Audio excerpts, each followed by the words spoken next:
ম্যানুয়ালে প্রথম 4টা ক্লাসে আমরা ম্যানুয়ালে যাব না, আমরা 5th ক্লাস থেকে আমরা ম্যানুয়ালে ইন করব। তার আগ পর্যন্ত এই ম্যানুয়ালে পড়া এবং ভ্যাট লটা বোঝার জন্য বেসিক যে জায়গাগুলো দরকার সেগুলো আমরা আলোচনা করব।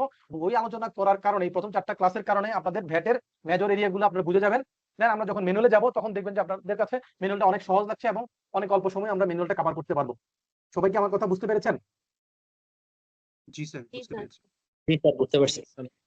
আর আরেকটা মেসেজ হচ্ছে যে আমরা যদি ক্লাসে একটু মনোযোগী থাকি এবং কোনো ধরনের নয়েজ না করে অ্যাটেন্টিভ থাকি, তাহলে ক্লাসেই আপনাদের এই টোটাল পড়াশোনাটা কভার হয়ে যাবে। বাসায় খুব একটা বেশি পড়াশোনা লাগবে না, শুধু জাস্ট একটু রিভিশন দিবেন, ক্লাসেই সব কভার করা সম্ভব। ওকে, যদি আমরা একটু কি হয় সবাই অ্যাটেন্টিভ থাকি, তো আমরা কি সেটা করতে পারবো সবাই? ইনশাআল্লাহ স্যার। জি স্যার, ইনশাআল্লাহ। তো আচ্ছা, এখন আমি আপনাদের সবার কাছে একটা কোশ্চেন করি। সে মনে করেন যে আপনি ঢাকা শহরে কোনো একটা ঠিকানা বা কোনো একটা অ্যাড্রেস আপনি পৌঁছাতে চান, কিন্তু ওই অ্যাড্রেসটাতে আপনি কখনো যাননি, জাস্ট আপনাকে একটা অ্যাড্রেস দেওয়া হয়েছে, আপনি ওই অ্যাড্রেসটাতে কিসের সাহায্যে অতি অল্প সময় বুঝে ওই অ্যাড্রেসে পৌঁছাতে পারবেন, মানে ওই লোকেশনটা সহজে আপনি চিনতে পারবেন, পৌঁছাতে পারবেন, বলেন তো? Google map sir. Google map. Google ম্যাপের মাধ্যমে, রাইট? গুগল ম্যাপ আপনাকে কি করবে, ওই অ্যাড্রেসের লোকেশনটা সহজে বোঝার জন্য আপনাকে রুটটা দেখাই দিবে, ডিরেকশনটা দেখাই দিবে, রাইট? Yes sir. ঠিক তেমনি আমার কাজও এই যে ভ্যাট আইনটা, সেটা আপনাদেরকে গুগল ম্যাপের মতো করে কত সহজে আপনাদের মধ্যে দিয়ে দিতে পারি, এটা হচ্ছে আমার কাজ। ভ্যাট আইনটা অনেক বড়, কিন্তু এটা যদি সিস্টেমেটিক ওয়েতে আপনাকে কেউ বুঝায় না দেয়, টেকনিকটা ধরায় না দেয়, এই ভ্যাট লটা পড়তে আপনার অনেক বছর সময় লাগবে। কিন্তু যদি কেউ আপনাকে ফ্লোটা বুঝায় দেয়, কোনটার সাথে কোনটা লিঙ্ক, রেফারেন্সিং গুলো বুঝায় দেয়, তাহলে হবে কি আপনার এই ভ্যাট আইনটা বুঝতে 1 মাস 1.5 মাসের মধ্যে মেজর একটা জিনিস আপনি বুঝে দিতে পারবেন। বাকিগুলো হয়তো আস্তে ধীরে হয়ে যাবে, কিন্তু যদি ওই সাপোর্টটা কেউ আপনাকে না দেয়, তাহলে কিন্তু ভ্যাট আইনটা বোঝাটা অনেক সময় সাপেক্ষ লাগবে। ঠিক আছে? তো আমার কাজ হচ্ছে আপনাদেরকে সেই গুগল ম্যাপের কাজটা করে দেওয়া। আর আজকের ক্লাসটাতে বেসিক্যালি আজকে যে ক্লাসগুলো আমরা করবো, আজকে যে সেশনটা, এই সেশনটাতে হচ্ছে টোটাল ভ্যাট আইনের কোথায় কি কি আছে, টোটাল ভ্যাট আইনের কোথায় কি কি আছে সেই বেসিক ধারণাগুলো আমাদের মধ্যে থাকবে। এবং যে কোনো কোশ্চেন আপনার মাথায় রেজ করলে আপনি সহজে খুঁজে বের করতে পারেন যে এটা আনসারটা কোথায় আছে, ভ্যাট আইনের কোন জায়গায় আছে। কথা কি বুঝতে পেরেছি স্যার? জি স্যার। ওকে,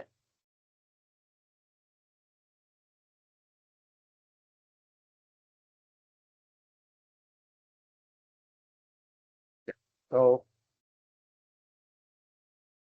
আমাদের দেশে যে ট্যাক্স চালু আছে, সেই ট্যাক্সের মধ্যে 2 ধরনের ট্যাক্স আছে, একটা হচ্ছে ডিরেক্ট ট্যাক্স আর একটা হচ্ছে ইনডিরেক্ট ট্যাক্স। আমরা যে ভ্যাটটা পড়াশোনা করছি, এই ভ্যাটটা হচ্ছে কি ডিরেক্ট না indirect tax? Sir indirect sir. Indirect tax. কেন ইনডিরেক্ট ট্যাক্স বলে কে বলতে পারবেন? কি কারণে এটা ইনডিরেক্ট ট্যাক্স? বিকজ কারণ স্যার আমরা স্যার এই এটা ট্যাক্সটা সরাসরি অথরিটির কাছে পে করি না। সরাসরি অথরিটি পেড করি না। এটাকে যদি অন্যভাবে বলি, ব্যাপারটা এরকম যে, যেমন ইনকাম ট্যাক্স, যার ইনকাম হচ্ছে সেই ট্যাক্সটা গভর্নমেন্ট দিচ্ছে। ইনকাম ট্যাক্স কি, যার ইনকাম হচ্ছে সেই ইনকামের ট্যাক্সটা গভর্নমেন্টকে দিচ্ছে, যারটা সে দিচ্ছে সরাসরি দিচ্ছে, রাইট? যার উপর ট্যাক্সটা ইম্পোজ হচ্ছে সে সরাসরি গভর্নমেন্টকে দিচ্ছে, এজন্য সেটাকে ডিরেক্ট ট্যাক্স বলে, রাইট? আর ইনডিরেক্ট ট্যাক্স হচ্ছে, যেমন ভ্যাটের ক্ষেত্রে কি হয়, যিনি বিক্রি করছেন, সেলার, তিনি কি করেন, কাস্টমারের কাছ থেকে ভ্যাটটা কালেক্ট করে গভর্নমেন্টকে দিচ্ছেন, তাহলে গভর্নমেন্টকে কে দিচ্ছে? সেলার দিচ্ছে। কিন্তু এটা কি সেলারের ট্যাক্স না এটা বিয়ার করছে কনজিউমার? কার ট্যাক্স এটা? কাস্টমারের ট্যাক্স। তাহলে কাস্টমারের ট্যাক্সটা সাপ্লায়ারের হয়ে গভর্নমেন্টের কাছে যাচ্ছে, এই জন্য এটাকে কি বলছে? Indirect tax. Indirect indirect tax. Tax. কথা কি বুঝতে পেরেছি? জি স্যার। জি স্যার। এখানে দেখেন আমরা যে ভ্যাট আইনটা পড়ছি বর্তমানে, সেটা হচ্ছে 2012। আর ভ্যাট আইন বাংলাদেশে যখন সর্বপ্রথম চালু হয়, সেটা হচ্ছে ভ্যাট অ্যাক্ট 1991। এটা আমাদের চার্টার্ড অ্যাকাউন্ট্যান্ট এবং আমাদের অর্থমন্ত্রী সাইফুর রহমান স্যার ছিলেন, উনি সেটা সর্বপ্রথম বাংলাদেশে কি করছেন, এই ভ্যাট লটা ইমপ্লিমেন্ট করছিলেন। ওকে, তো আগের আইন ছিল 1991-এ, আর নতুনটা হচ্ছে কি 2012। নতুনটা কি 2012, সেটার নাম হচ্ছে কি দেখেন, value added tax and supplementary duty act 2012। 2012 সালের আইন, কিন্তু এটা কার্যকর হতে কবে থেকে দেখেন, ইফেক্টিভ ডেট কবে লেখা আছে এখানে, এই যে আমার কাজটা খেয়াল করেন, 2019।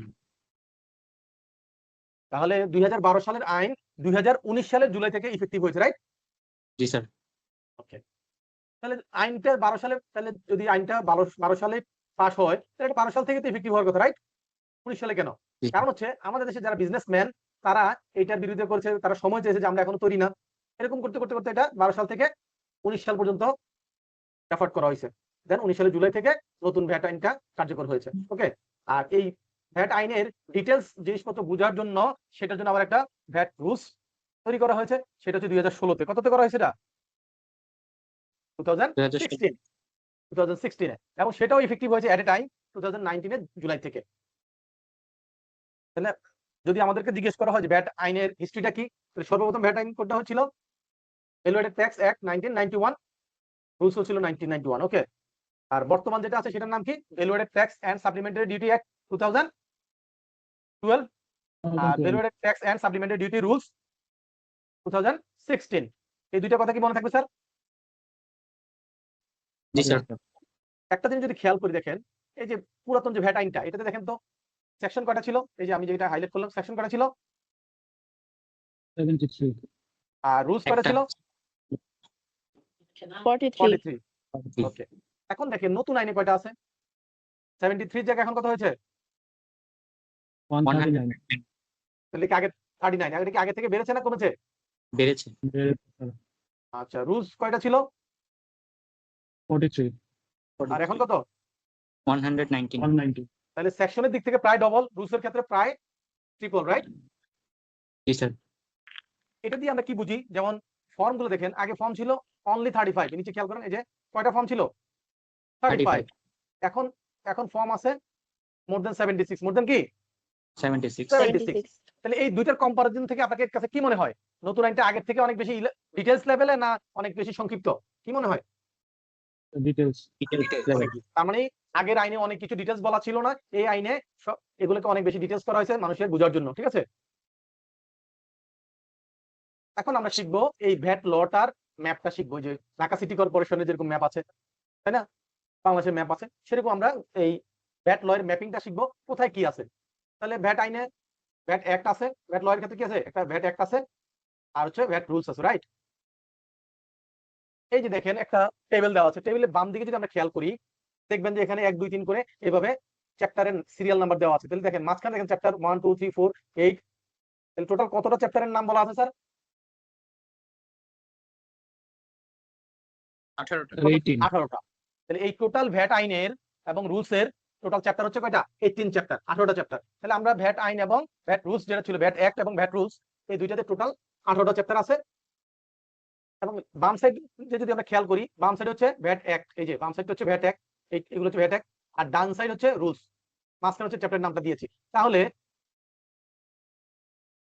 এবং এটা কোন কত সেকশন থেকে কত সেকশন কোন চ্যাপ্টারে কভার করছে সেটা এখানে বলা আছে, আর রুলস কত থেকে কত পর্যন্ত কভার করা হচ্ছে কোন চ্যাপ্টারে সেটা এখানে বলা আছে। ওকে, এখন একটা জিনিস খেয়াল করেন তো, পাশাপাশি যদি খেয়াল করেন, সে আমি এই 2 নম্বর কলামটাই 2 নম্বরটাই খেয়াল করলাম, এখানে দেখেন তো বাম সাইডের যে টপিক আর ডান সাইডের টপিকের সাথে কি সামঞ্জস্য আছে, মিল আছে?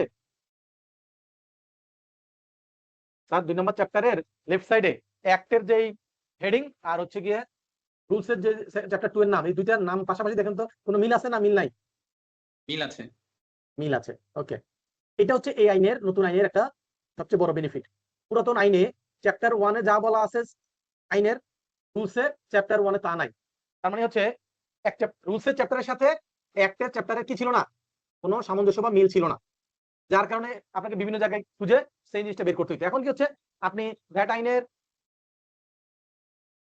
সে দেখেন যে এখানে আপনার কি বলছে, চ্যাপ্টার 4 যদি আমরা খেয়াল করি, টপিকটা হচ্ছে VAT collection.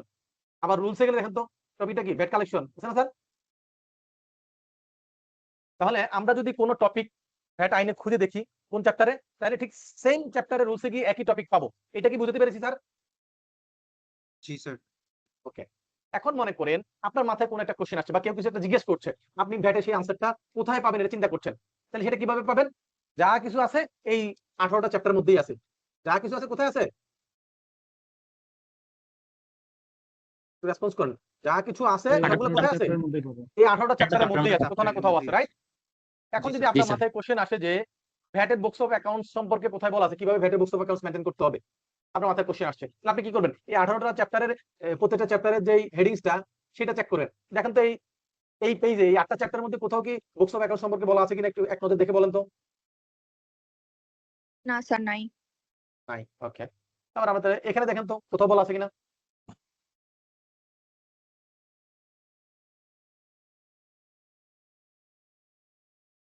Chapter 15 chapter 15 okay great. আর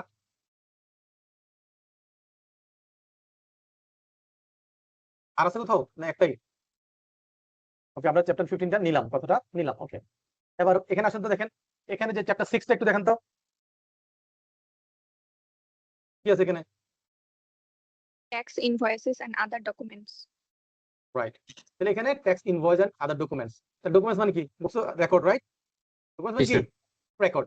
তাহলে ভ্যাট আইনের এই ভ্যাটের রেকর্ড বা অ্যাকাউন্টস বা ইনফরমেশন আমরা কিভাবে রাখবো সেটা সম্পর্কে দুই জায়গায় বলা আছে। কয় জায়গায় বলা আছে? 2 জায়গায়। একটা হচ্ছে চ্যাপ্টার 6 আর একটা কোথায়? চ্যাপ্টার 15 15 ওকে। এখন যদি আপনাকে জিজ্ঞেস করে যে ভ্যাটের রেজিস্ট্রেশন সম্পর্কে কোথায় জানবো, কোন চ্যাপ্টারে ভ্যাটের রেজিস্ট্রেশন সম্পর্কে বলা আছে? দেখেন তো এই পেজে কোথাও কি রেজিস্ট্রেশন সম্পর্কে কিছু বলা আছে? আছে কোথাও ভ্যাট রেজিস্ট্রেশন বা টার্নওভার অ্যানালিসমেন্ট কিছু আছে? কিছু নাই। দেখেন তো না, স্যার। এখানে আছে কোথাও? Chapter 2 Yes, sir. Yes, sir. Chapter 2. Chapter 2 right. এখন যদি আপনাকে জিজ্ঞেস করা হয় যে সাপ্লিমেন্টারি ডিউটি সম্পর্কে কোথায় বলা আছে, এখন দেখেন কোথাও সাপ্লিমেন্টারি ডিউটি আছে কিনা? Chapter 7. 7 ওকে। আপনাকে যদি জিজ্ঞেস করা হয় যে ভ্যাটের রিটার্ন সম্পর্কে কোথায় বলা আছে, এখানে কোথাও আছে কিনা দেখেন তো? ভ্যাট রিটার্ন সম্পর্কে আছে?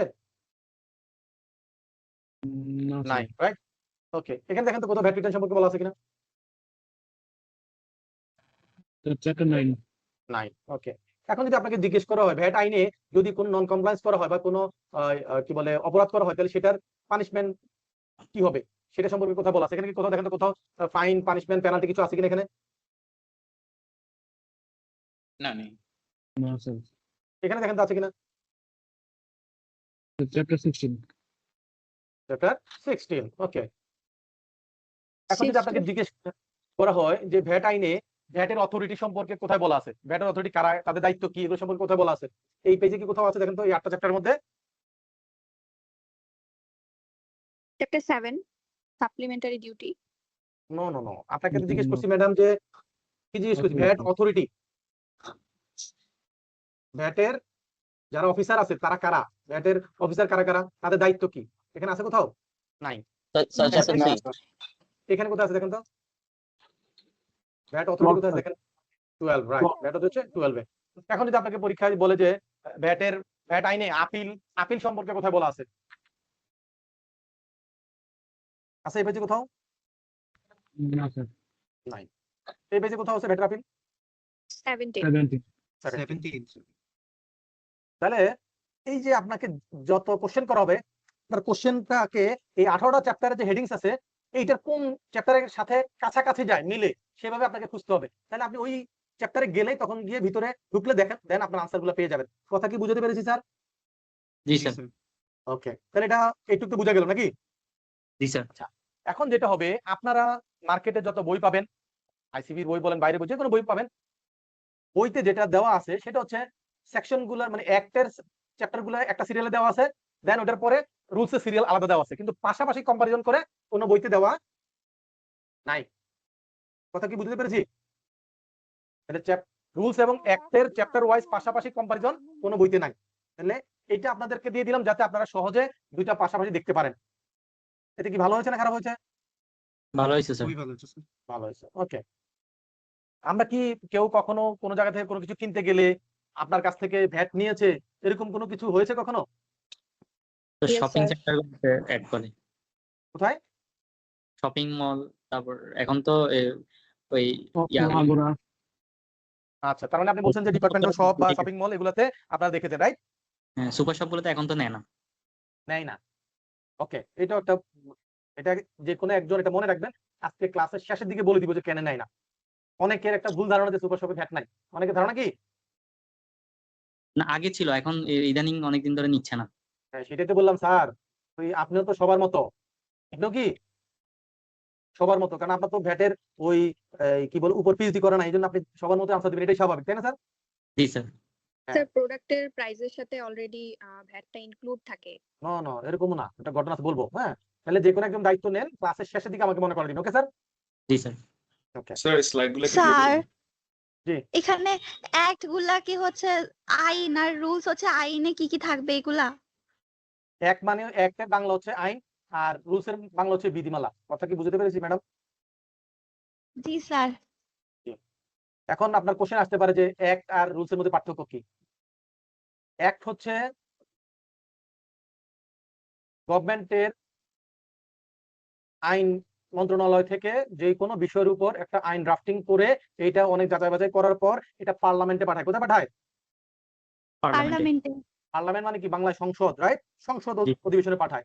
সংসদ তাহলে পার্লামেন্টে যারা সংসদের মেম্বার আছে তার মানে কি এমপি মন্ত্রীরা আছে, ওনারা পার্লামেন্টে ওই আইনটা যখন প্লেস করে ওনারা তখন যখন এটাকে ইয়েস বলে তখন ওই আইনটা পাস হয়। কথা কি বুঝতে পেরেছি? জি স্যার। জি স্যার। জি তাহলে স্যার আইন পাস হয় কোথায়? সংসদে। পার্লামেন্টে। সংসদে। অ্যাক্ট পাস হয় পার্লামেন্টে, রুলস পার্লামেন্টে পাস হয় না। ওই অ্যাক্টের মধ্যে আইনের মধ্যে অথরিটি দেওয়া থাকে যে এই আইনের আওতায় ডিটেলস লেভেলের কোন ধরনের বিধিমালা করতে হলে আইনে অথরিটি দেয় যে ওই রেসপেক্টিভ ডিপার্টমেন্ট, যেমন এটার ক্ষেত্রে কে এনবিআর ইনভলভ, রাইট? অর্থ মন্ত্রণালয় ইনভলভ। তারা কি করতে পারবে? তারা বিধিমালা তৈরি করতে পারবে। তাহলে বিধিমালার জন্য পার্লামেন্টে যেতে হয় না। বিধিমালার জন্য কোথায় যেতে হয় না? পার্লামেন্টে যেতে হয় না। যেতে হয় না। এখন মনে করুন কোন একটা আইন করলো, আইনের মধ্যে যদি কোনো একটা ভুল থাকে, মেজর ভুলও থাকে, একটা কমাও যদি ভুল থাকে, ওই ভুলটা ওইভাবেই পড়তে হবে যতদিন পর্যন্ত না পার্লামেন্ট থেকে ভুলটা সংশোধন করে নতুন আইন হয়। কথা কি বুঝতে পারছি স্যার? জি স্যার। ইয়েস স্যার তাহলে আইনের একটা কমাও পার্লামেন্টে গিয়ে অ্যাপ্রুভাল হওয়ার আগ পর্যন্ত চেঞ্জ করা যাবে না। তাহলে আইন পরিবর্তন করা সহজ না কঠিন? ভোটিং। কঠিন কঠিন স্যার দেন আইনের কোনো কিছু যদি ডিটেলস বলা না থাকে, ডিটেলস ব্যাখ্যা না থাকে, তখন সেটাকে ক্লারিফিকেশন করার জন্য সেটা ডিটেলস মনে করে আপনাকে বলছে যে এই বিষয়ে অ্যাপ্লিকেশন করতে হবে, ঠিক আছে, অ্যাপ্লাই করতে হবে। কিন্তু অ্যাপ্লাইটা কিভাবে করবে, অ্যাপ্লিকেশন করার ফর্মটা কি হবে, এটার জন্য কোনো ফি লাগবে কিনা, কত দিনের মধ্যে করবে, তাহলে এই প্রসেসগুলো ডিটেলস তো আইনে বলা নাই। তাহলে এটার জন্য কি করতে হবে? একটা বিধিমালা করতে হবে। সেগুলো কোথায় বলা আছে? ডিটেলসটা রুলসে বলা আছে, রাইট? আবার রুলসে কিও যদি দেখা যায় যে ওইখানেও কোনো কিছু ঘাটতি থাকে, তাহলে সেটার জন্য পরবর্তীতে ওইটা ক্লিয়ার করার জন্য এসআরও হয়, ওইটার জন্য জেনারেল অর্ডার হয়, ওইটার জন্য আপনার কি হয়, আপনার এক্সপ্লানেশন অথবা ব্যাখ্যাপত্র জারি করা হয় অথবা নথিপত্র জারি করা হয়। কথা কি বুঝতে পারছি? তাহলে যদি পরীক্ষা আসে এসআরও, রুলস, অ্যাক্ট, তারপর এক্সপ্লানেশন, এই চারটার মধ্যে সবার উপরে ক্ষমতা কার, সবচেয়ে বেশি পাওয়ার কার? অ্যাক্টের। তাহলে যদি এমন হয় যে এই চারটা বিষয়ের মধ্যে কোনোটার একটার সাথে আরেকটা কি দ্বন্দ্ব আছে, মানে কোনো মিল নাই, কোনো জায়গায় একটু ব্যতিক্রম আছে, তাহলে কোনটাকে আমরা সঠিক ধরবো? যদি আইনের সাথে রুলসের গ্যাপ থাকে তাহলে আমরা অ্যাক্টকে দিব, রাইট? যদি রুলসের সাথে এসআরও থাকে তাহলে কাকে দিব? রুলসকে। Rules কে তাহলে দিব। সবার উপরে কে? অ্যাক্ট, তারপরে রুলস, তারপরে বাকিরা। কথা কি বুঝতে পারছি স্যার? জি স্যার ওকে। তাহলে যদি জিজ্ঞেস করে একটা রুলসের মধ্যে পার্থক্য কি? অ্যাক্ট হচ্ছে পার্লামেন্টে পাস হয়, অ্যাক্ট কি পার্লামেন্ট থেকে পাস হয়, কিন্তু বাকি জিনিসগুলো পার্লামেন্ট থেকে পাস হয় না। এটা ওই আইনের মধ্যে পাওয়ার দেওয়া থাকে, কোনো একটা ক্লজ থাকে যেখানে বলা থাকে যে এই জিনিসগুলো দরকারি, এই জিনিসগুলো এই মন্ত্রণালয় বা এরা এটা করতে পারে, এই ডিপার্টমেন্ট করতে পারে, এরকম অথরিটি দেওয়া থাকে। কথা কি বুঝতে পারছি স্যার? আচ্ছা, এখন ভ্যাটটা আসলে কিভাবে অ্যাপ্লিকেবল হয়? এইভাবে সহজে মনে রাখতে হবে যে ভ্যাটটা অ্যাপ্লিকেবল হয় যখন কোনো গুডস অথবা কোনো সার্ভিস কি হয়, একজনের কাছ থেকে আরেকজনের কাছে ট্রান্সফার হয়, একজনের কাছ থেকে আরেকজনের কাছে কি হয়, ট্রান্সফার হয় অথবা হাত বদল হয়। যেমন আপনি দোকান থেকে যদি কিনো, মনে করেন আপনি 1 কেজি চিনি কিনছেন, তাহলে দোকানদারের হাত থেকে আপনার হাতে আসছে, তাহলে কি হাত বদল হয়েছে কিনা স্যার? জি স্যার জি হয়েছে। স্যার। তাহলে যদি কোনো গুডস বা সার্ভিস একজনের কাছ থেকে আরেকজনের কাছে শিফট করে, ট্রান্সফার করে, ঠিক আছে, তাহলে যখনই এরকম একজনের কাছ থেকে আরেকজনের কাছে শিফট করবে তখনই ভ্যাট অ্যাপ্লিকেবল হবে। কথা ক্লিয়ার? তাহলে যতবার এরকম হাত বদল হবে ততবার ভ্যাট হবে। এখন একটা প্রোডাক্ট যদি ফ্যাক্টরি থেকে উৎপাদন শুরু হয়ে আপনার কাছে পৌঁছা পর্যন্ত এরকম 10 জনের হাত হয়ে আসে, তাহলে ভ্যাট কয়বার হবে? 10 বার 10 বার। 10 বার।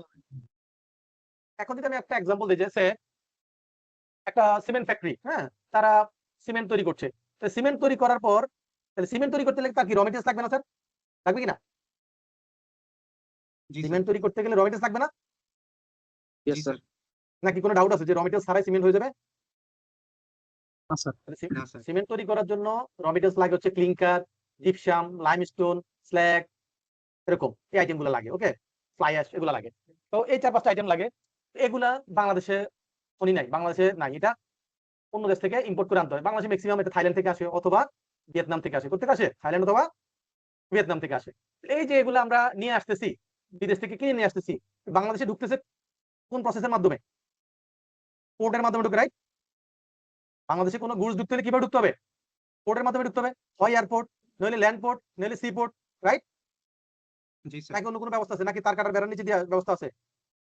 না না স্যার ওই ব্যবস্থা নাই। তাহলে লিগ্যাল ওয়েতে আসতে গেলে পোর্টের মাধ্যমে আসবে, বন্দরের মাধ্যমে আসবে, কিসের মাধ্যমে আসতে হবে? পোর্ট বা বন্দরের মাধ্যমে আসতে বন্দরের মাধ্যমে। তাহলে বন্দর কয় ধরনের হয়? 3 ধরনের। কি কি? স্থলবন্দর, রাইট? ল্যান্ড ল্যান্ড পোর্ট, তারপর সি পোর্ট, আর হচ্ছে কি এয়ারপোর্ট, রাইট? এয়ারপোর্ট। জি স্যার। ওকে। জি স্যার। এই 3 প্রসেসের কোনো না কোনো প্রসেসের মাধ্যমে বাংলাদেশে কোনো গুডস আসবে, রাইট? এখন মনে করেন ভিয়েতনাম থেকে আপনার কোম্পানি সিমেন্টের র মেটেরিয়ালস ভিয়েতনাম থেকে বাংলাদেশে আসছে, জাহাজে করে নিয়ে আসছে, চিটাং পোর্টে আসছে। তো চিটাং পোর্টে আসলে কি ওখান থেকে জাহাজ আসলে ওখান থেকে মাল সরাসরি আপনি আপনার ফ্যাক্টরিতে আনতে পারেন, নাকি এখানে কোনো একটা ফর্মালিটিস আছে, কোনো প্রসেস আছে? জি স্যার। প্রসেস স্যার, হ্যাঁ, কি প্রসেস বলেন তো? স্যার ডিটি দিতে হয় এবং প্যাডের আরো বিভিন্ন ক্লিয়ারেন্স থাকে, ওগুলো কমপ্লিট করে দিতে হবে। কমপ্লিট করতে রাইট? স্যার। কথা কি ক্লিয়ার? তাহলে পোর্টে যখন মালটা আসছে, তাহলে আমরা কি করলাম? বাংলাদেশের বাইরে থেকে র মেটেরিয়ালস বাংলাদেশে আনলাম, আনলে তাই এটা কি করে আনলাম? ইম্পোর্ট করে আনলাম, আমদানি করে আনলাম, রাইট? দেশের বাইরে থেকে যদি কিছু আনি এটাকে কি বলে? আমদানি করে আনা বলা বা ইম্পোর্ট করে আনা বলা, রাইট? ইম্পোর্ট করা। জি জি স্যার। স্যার। তো ইম্পোর্ট করে নিয়ে আসলে এই গুডসটা আমাদের ফ্যাক্টরিতে যাওয়ার জন্য একটা প্রসেস আছে, সেটা হচ্ছে কাস্টমস আইন অনুযায়ী এটার একটা কি করতে হবে? অ্যাসেসমেন্ট হবে, এবং গভর্নমেন্টের কাস্টম পোর্টের ডিউটি দিয়ে কাস্টম ডিউটি পেমেন্ট করে দেন আমি আমার গুডসটা আমার ফ্যাক্টরিতে আনতে পারবো। কথা কি ক্লিয়ার? জি স্যার। ওকে। তাহলে যখন পোর্টে হয়ে আসলো, তাহলে এটা প্রথম আমাদের হাতে মালটা হাত বদল হলো, রাইট?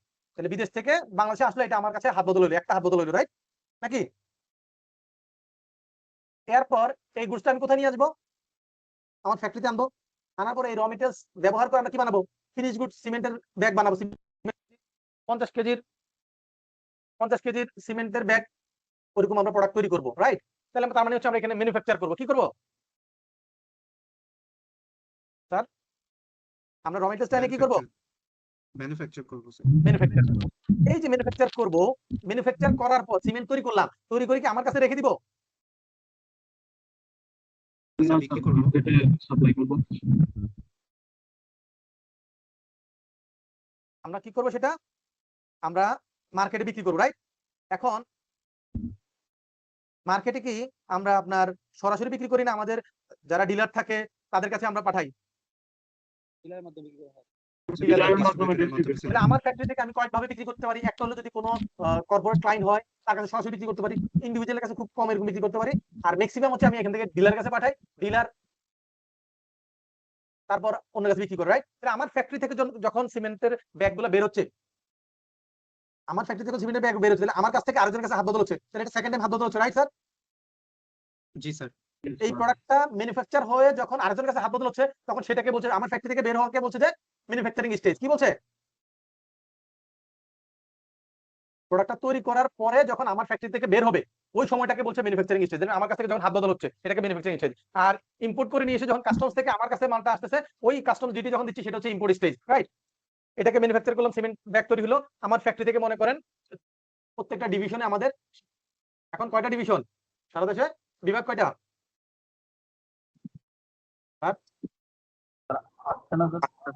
আটটা, 9টা, 10টা, যাই হোক আছে, ধরে নিলাম যে 8টা। তাহলে 8টা ডিভিশনে প্রত্যেকটা ডিভিশনে আমাদের একজন ডিলার আছে। কি আছে? একজন ডিলার আছে। আমরা কি করবো? প্রত্যেকটা ডিভিশনে ডিলারের কাছে আমার সিমেন্ট গুলো পাঠাই দিব। আমার ফ্যাক্টরি থেকে যখন আমি ডিলার কাছে পাঠাচ্ছি, তাহলে এটা হচ্ছে আমার ম্যানুফ্যাকচারিং স্টেজ, রাইট? একবার হাত বদল হচ্ছে। ডিলারের কাছে যখন গেল, ডিলার কি করবে? সে সেখান থেকে ওই বিভাগ থেকে, ডিভিশন থেকে প্রত্যেকটা ডিস্ট্রিক্টে পাঠাবে। কোথায় পাঠাবে? ডিস্ট্রিক্ট করা হয় স্যার। ডিস্ট্রিক্টে পাঠাবে। ডিস্ট্রিক্টে যে আছে সে কি করবে? ওইখান থেকে আবার থানা লেভেলে পাঠাবে, রাইট? পৌরসভা লেভেলে অথবা ইউনিয়ন পরিষদ লেভেলে পাঠাবে। তাহলে দেখেন, তাহলে ডিলার থেকে হোলসেলার, বিভিন্ন হোলসেলার কাছে যাবে, হোলসেলার কাছ থেকে খুচরা বিক্রেতা, হ্যাঁ, দেন ফাইনালি আপনি আপনার গ্রামে একটা দোকান থেকে সিমেন্ট কিনলেন, তাহলে আপনি হলেন ফাইনাল কনজিউমার, রাইট স্যার? জি স্যার। স্যার তাহলে একটা হলো ইম্পোর্ট স্টেজ, ইম্পোর্ট করে যখন কাস্টম ডিউটি দিচ্ছি সেটা হচ্ছে ইম্পোর্ট স্টেজ। প্রোডাক্টটা ম্যানুফ্যাকচার করে যখন আমার ফ্যাক্টরি থেকে বের করছি সেটা হচ্ছে ম্যানুফ্যাকচারিং স্টেজ। এর পরবর্তীতে যতবার হাত বদল হবে, যতবার হাত বদল হবে, সবগুলাকে বলছে ট্রেডিং অথবা সাপ্লাই স্টেজ। কথা কি বুঝতে পারছি স্যার? জি স্যার। তাহলে এই ভ্যাট আইনে টোটাল স্টেজ কয়টা? ভ্যাটের স্টেজ কয়টা? 3টা। কয়টা? কি কি? Import stage, manufacturing stage, supply অথবা ট্রেডিং স্টেজ। ক্লিয়ার? মনে থাকবে স্যার? স্যার ম্যানুফ্যাকচারিং কি ম্যানুফ্যাকচারিং স্টেজে এটা হোলসেলারদের কাছে সেল করলে ওইটাকে বলা হয় নাকি ফ্যাক্টরি থেকে বের কার করে কাছেই হোক, আমি বলছি আমার ফ্যাক্টরি থেকে যখন বের হবে এটাকেই ম্যানুফ্যাকচারিং, মানে যিনি উৎপাদনকারী ম্যানুফ্যাকচারার, তার ফ্যাক্টরি থেকে মালটা বের হওয়াটাই হচ্ছে ম্যানুফ্যাকচারিং স্টেজ। ক্লিয়ার? আচ্ছা Okay, ধন্যবাদ। এবার যার কাছে বেরুক বিক্রি করুক, ছেলের কাছে বিক্রি করুক বা এই কোম্পানির কাছে করুক, ডিলার কাছে, যার কাছে করুক, ঠিক আছে? মূল কথা তার ফ্যাক্টরি থেকে বের হলে ম্যানুফ্যাকচারিং, ক্লিয়ার? তাহলে আমাদের এই ভ্যাট আইন অনুযায়ী টোটাল স্টেজ হচ্ছে 3টা। এই 3টা স্টেজ আমি কেন, তাহলে এটা সিম্পল জিনিস, import stage, manufacturing stage, trading stage আমি আপনাকে বলে চলে দিতে পারতাম, কিন্তু আমি এখানে আপনাকে এই 5-7-10 মিনিট কেন নিচ্ছি? কারণ ভ্যাট আইনে এই শব্দগুলা বারবার কিছুক্ষণ পর পরই আসবে, আর এই জায়গায় যদি আপনার কোনো নলেজের ঘাটতি থাকে তাহলে আজীবন এই যন্ত্রণার মধ্যে থাকবেন। কথা কি ক্লিয়ার? Clear sir. স্যার একটা কোশ্চেন, জি বলেন। ট্রেডিং বা সাপ্লাই স্টেজে কি একাধিকবার ভ্যাট ইম্পোজ হতে পারে যতবার হ্যাঁ, ট্রেডিং 100 হবে? বার, 10,000 বার। আমি বলছি যতবার হাত বদল হবে। মনে করেন মিস্টার সলিমউদ্দিন চিটং ডিভিশনে ডিলার, সে মিস্টার কলিমউদ্দিন হলো কক্সবাজার ডিস্ট্রিক্টে, তার কাছে বিক্রি করছে, একবার হাত বদল হয়েছে ভ্যাট। আবার ওই কক্সবাজারের উনি বিক্রি করছে মনে করেন উখিয়া থানার কারো কাছে, আবার ভ্যাট। সে আবার আরেকজন মিস্টার ওয়াই কাছে বিক্রি করছে, আবার ভ্যাট। মিস্টার ওয়াই জেড কাছে বিক্রি করছে, আবার ভ্যাট। এইভাবে ফাইনাল কনজিউমার পর্যন্ত যাইতে যাইতে যতবার হাত বদল হবে ততবার ভ্যাট। কথা কি স্যার, আপনার কোশ্চেন আনসার পেয়েছেন? 10 লক্ষ বার হইলে 10 লক্ষ বার, যতবার হাত বদল হবে সবগুলো হচ্ছে ট্রেডিং বা সাপ্লাই স্টেজ। কথা ক্লিয়ার? না এখানে কোনো জি। গ্যাপ আছে? না আর না ম্যানুফ্যাকচারিং স্টেজে কি একবারে হাত বদল হবে? ম্যাডাম, আপনাকে তো এখন জরিমানা করা ছাড়া আমার কোনো রাস্তা নাই। আপনি সিমেন্ট ফ্যাক্টরি, আপনার সিমেন্ট ফ্যাক্টরি বানাইছে, সিমেন্ট ফ্যাক্টরি থেকে 1 বস্তা সিমেন্ট বাইর হইছে, এটা কি এই 1 বস্তা সিমেন্ট কি 10 বার বাইর হওয়ার সুযোগ আছে, না একবারই বাইর হবে? একবারই। তাহলে আপনি ম্যানুফ্যাকচার, আপনার ফ্যাক্টরি থেকে বাইর হইছে, এটা কি 10 বার হাত বদল হবে, না একবার হাত বদল হবে ম্যাডাম? একবার। তাহলে এটা কি কোশ্চেন করলেন বলেন তো, দুঃখজনক। তাহলে যারা সিমেন্ট তৈরি করছেন, যে কোনো প্রোডাক্ট তৈরি করছেন, তার প্রোডাক্টটা তৈরি করে সে যখন কাউকে সাপ্লাই দিচ্ছে, যতবারই সাপ্লাই দিচ্ছে তার সাপ্লাইটাকেই হিসেবে কনসিডার করা হবে, ম্যানুফ্যাকচারিং স্টেজে সাপ্লাই হিসেবে কনসিডার করা হবে। ক্লিয়ার? জি স্যার। ওকে। ভ্যাট আইনে টোটাল 3টা শিডিউল আছে। কয়টা শিডিউল আছে? ভ্যাট আইনে টোটাল 3টা শিডিউল আছে। কয়টা শিডিউল আছে? 3টা। এখন আমাদেরকে জানতে হবে যে কোন শিডিউলে কি কি থাকে, কোন শিডিউলে কি কি থাকে। ফার্স্ট শিডিউল হচ্ছে সকল গুডস এবং সার্ভিসের লিস্ট, যেসব গুডস সার্ভিসের উপর কি নাই, কোনো ভ্যাট নাই, ভ্যাট এক্সাম্পশন, ভ্যাট অব্যাহতিপ্রাপ্ত, মানে যেসব গুডস বা সার্ভিসের উপর কোনো ভ্যাট অ্যাপ্লিকেবল হবে না। তাহলে এরকম গুডস এর লিস্টগুলো কোথায় পাওয়া যাবে? ফার্স্ট শিডিউলে পাওয়া যাবে। এই যে দেখেন ফার্স্ট শিডিউলে পাওয়া যাবে, ভালো কথা। এই যে দেখেন এখানে রেড কালার দিয়ে বড় করে অল স্টেজ বলছে। এই অল স্টেজ বলতে কি বোঝায়? স্যার মানে অল স্টেজ সবটা বলতে বোঝায় স্টেজেই হচ্ছে একটু এক্সেপশন আগে যেটা শিখাইলাম, 3টা স্টেজ। অল স্টেজ বলতে কি? 3টা স্টেজ। অল স্টেজ বলতে 3টা স্টেজ। তাহলে আপনাকে যদি কেউ জিজ্ঞেস করে যে আমি এই প্রোডাক্টটা বিক্রি করি, আমার এই প্রোডাক্টটার উপর ভ্যাট আছে কিনা, এটা উপর ভ্যাট এক্সাম্পশন আছে কিনা, ভ্যাট দেওয়া লাগবে না এমন কোনো বিধান আছে কিনা, তাহলে আপনি যেই সব গুডস বা সার্ভিসের উপর ভ্যাট দিতে হবে না, তাহলে সেইটা লিস্ট আমরা কোথায় গেলে খুঁজে পাবো? ফার্স্ট শিডিউলে স্যার। ফার্স্ট শিডিউলে। তাহলে আপনি ওই প্রোডাক্টের উপর ভ্যাট আছে না নাই, তাহলে এটা চেক করবো কোথায়? ফার্স্ট শিডিউলে। ক্লিয়ার? যদি গিয়ে দেখি যে ওইখানে সেইখানে ওই প্রোডাক্টটার নাম উল্লেখ করা আছে, তাহলে ওইটা ভ্যাট অবধিপ্রাপ্ত, ভ্যাট এক্সাম্পশন, তাহলে এটার উপর ভ্যাট হবে না। কথা কি ক্লিয়ার? আর যদি ফার্স্ট শিডিউলের মধ্যে কোনো ওটা খুঁজে না পাই, ফার্স্ট শিডিউলের মধ্যে যদি এটা খুঁজে না পাই, ফার্স্ট শিডিউল যদি খুঁজে পাই, তাহলে এটা ইম্পোর্ট স্টেজেও ভ্যাট নাই, ম্যানুফ্যাকচারিং স্টেজেও ভ্যাট নাই, ট্রেডিং বা সাপ্লাই স্টেজেও ভ্যাট নাই, কোনো জায়গায় ভ্যাট নাই। তাহলে ফার্স্ট শিডিউলে যাদের নাম পাওয়া যাবে খুঁজে, যেসব গুডস বা সার্ভিসের নাম খুঁজে পাওয়া যাবে, সেগুলোর ক্ষেত্রে ওই 3টা stage, import stage, manufacturing stage, supply stage, কোনো স্টেজেই কখনো ভ্যাট হবে না। কথা কি ক্লিয়ার, না এখানে কোনো ভুল আছে? Clear sir. Okay. এই এরকম ক্লিয়ার করে করে সামারি জিনিসগুলো মনে রাখতে হবে, দেখবেন যে পরীক্ষায় ফকফকা। ওই ভ্যাটের পার্টটুকু দিয়ে আপনার পাশের 80 থেকে 85% মার্কস কভার হয়ে যাবে। বাকি আপনার 10 মার্কস লাগে, ওই 10 মার্ক আপনি ট্যাক্স করেন না, ট্যাক্সের ম্যাথ করেন, ইন্ডিভিজুয়াল বা কোম্পানি ম্যাথ করেন, আপনার 50 পাইলে পাস, আপনার 5 টাকার কারো কোনো কি সুযোগ নাই। তাহলে বুঝতে হবে কিভাবে। ওকে, আচ্ছা এবার আসেন সেকেন্ড শিডিউল। সেকেন্ড শিডিউলে কি থাকবে? যেই সব গুডস বা সার্ভিসের উপর সাপ্লিমেন্টারি ডিউটি হবে, কি হবে? যেসব গুডস বা সার্ভিসের উপর সাপ্লিমেন্টারি ডিউটি হবে, সেই সব গুডস বা সার্ভিস কোথায় আছে, এদের নামটা কোথায় পাবো? আপনাকে যদি জিজ্ঞেস করা হয় যে আমার এই প্রোডাক্টটার উপর সাপ্লিমেন্টারি ডিউটি আছে কিনা, তাহলে কোন প্রোডাক্টের উপর সাপ্লিমেন্টারি ডিউটি অ্যাপ্লিকেবল হবে কিনা, এটা আমরা কোথায় গেলে খুঁজে পাবো? Second schedule. সেকেন্ড শিডিউলে। সেকেন্ড শিডিউলে কিচ্ছু নাই ঝামেলা, জাস্ট সেকেন্ড শিডিউলের মধ্যে কি থাকবে? এসডি থাকবে, সাপ্লিমেন্টারি ডিউটি। তাহলে যেসব গুডস বা সার্ভিসের উপর সাপ্লিমেন্টারি ডিউটি বা এসডি হবে, সেটা আমরা কোথায় খুঁজবো? Second second schedule. সেকেন্ড শিডিউলে। এবার আসলে হলো থার্ড শিডিউল। থার্ড শিডিউল হচ্ছে আপনার আমার জীবনের ভ্যাট রিলেটেড সবচেয়ে গুরুত্বপূর্ণ শিডিউল। আপনার আমার জীবনে ভ্যাট রিলেটেড সবচেয়ে গুরুত্বপূর্ণ শিডিউল। কারণ আপনি যখন চাকরি করবেন, ব্যবসা করবেন অথবা কনসালটেন্সি করবেন, তাহলে কোন প্রোডাক্টের উপর কত পার্সেন্ট ভ্যাট কাটতে হবে, কি করতে হবে, এই জিনিসগুলা সবগুলো আমরা জানবো কোথায়? থার্ড শিডিউলে। থার্ড শিডিউলের মধ্যে হচ্ছে 15% আর জিরো রেট ছাড়া যত বাকি যত ধরনের রেট আছে সবগুলো রেট কোথায় খুঁজে পাবো? Third schedule. থার্ড শিডিউলে। থার্ড শিডিউলে আমরা আসলে বেসিক্যালি পাবো 15% আর জিরো রেট ছাড়া বাকি যত রেট আছে সব রেট কোথায় পাওয়া যাবে? থার্ড শিডিউলে স্যার। থার্ড শিডিউলে। এখন যদি আমরা সামারি করি, আপনাকে জিজ্ঞেস করি যে সাপ্লিমেন্টারি ডিউটি যেসব গুডস বা সার্ভিসের ক্ষেত্রে হবে সেই লিস্টটা আমরা কোথায় পাবো? Second schedule, sir. Second schedule. আপনাকে যদি জিজ্ঞেস করি যে কোন গুডস ভ্যাট এক্সেম্পটেড বা ভ্যাট অবধিপ্রাপ্ত আছে কিনা বা যেটার উপর ভ্যাট অ্যাপ্লিকেবল হবে না, এরকম লিস্ট কোথায় খুঁজে পাবো? First First schedule. যদি আপনাকে জিজ্ঞেস করা হয় যে 15% বা জিরো রেট বাদ দিয়ে ভ্যাটের অন্যান্য সকল রেট কোথায় খুঁজে পাওয়া যাবে? Third Third শিডিউলে। schedule. তাহলে কি লেখাপড়া অনেক কঠিন না সহজ? সহজই আছে, স্যার right? কোয়েশ্চেন ছিল। বই খুঁজলে পড়লে এত সহজ হবে না। আমাদের এই 4টা ক্লাস শেষ হয়ে গেলে তারপর বইতে যাবেন, দেখবেন যে বই অনেক সহজ লাগবে। ঠিক আছে স্যার? স্যার একটা কোয়েশ্চেন ছিল। হ্যাঁ, কোশ্চেন, এত কোশ্চেন বলেন। হ্যাঁ, স্যার ভ্যাট এন্ড এসডি এর মধ্যে পার্থক্য কি? ভ্যাট মানে হচ্ছে ভ্যালু অ্যাডেড ট্যাক্স, এসডি মানে হচ্ছে সাপ্লিমেন্টারি ডিউটি। সাপ্লিমেন্টারি ডিউটিটা হচ্ছে যেসব গুডস গুলা লাক্সারি গুডস, কি গুডস? লাক্সারি গুডস, গভর্নমেন্ট ওই লাক্সারি গুডস অথবা আনডিজায়ারেবল গুডস, লাক্সারি গুডস অথবা আনডিজায়ারেবল গুডস, যেমন সিগারেট, তারপর হচ্ছে কি আপনার অ্যালকোহল, এগুলো কি ডিজায়ারেবল না আনডিজায়ারেবল? আনডিজায়ারেবল।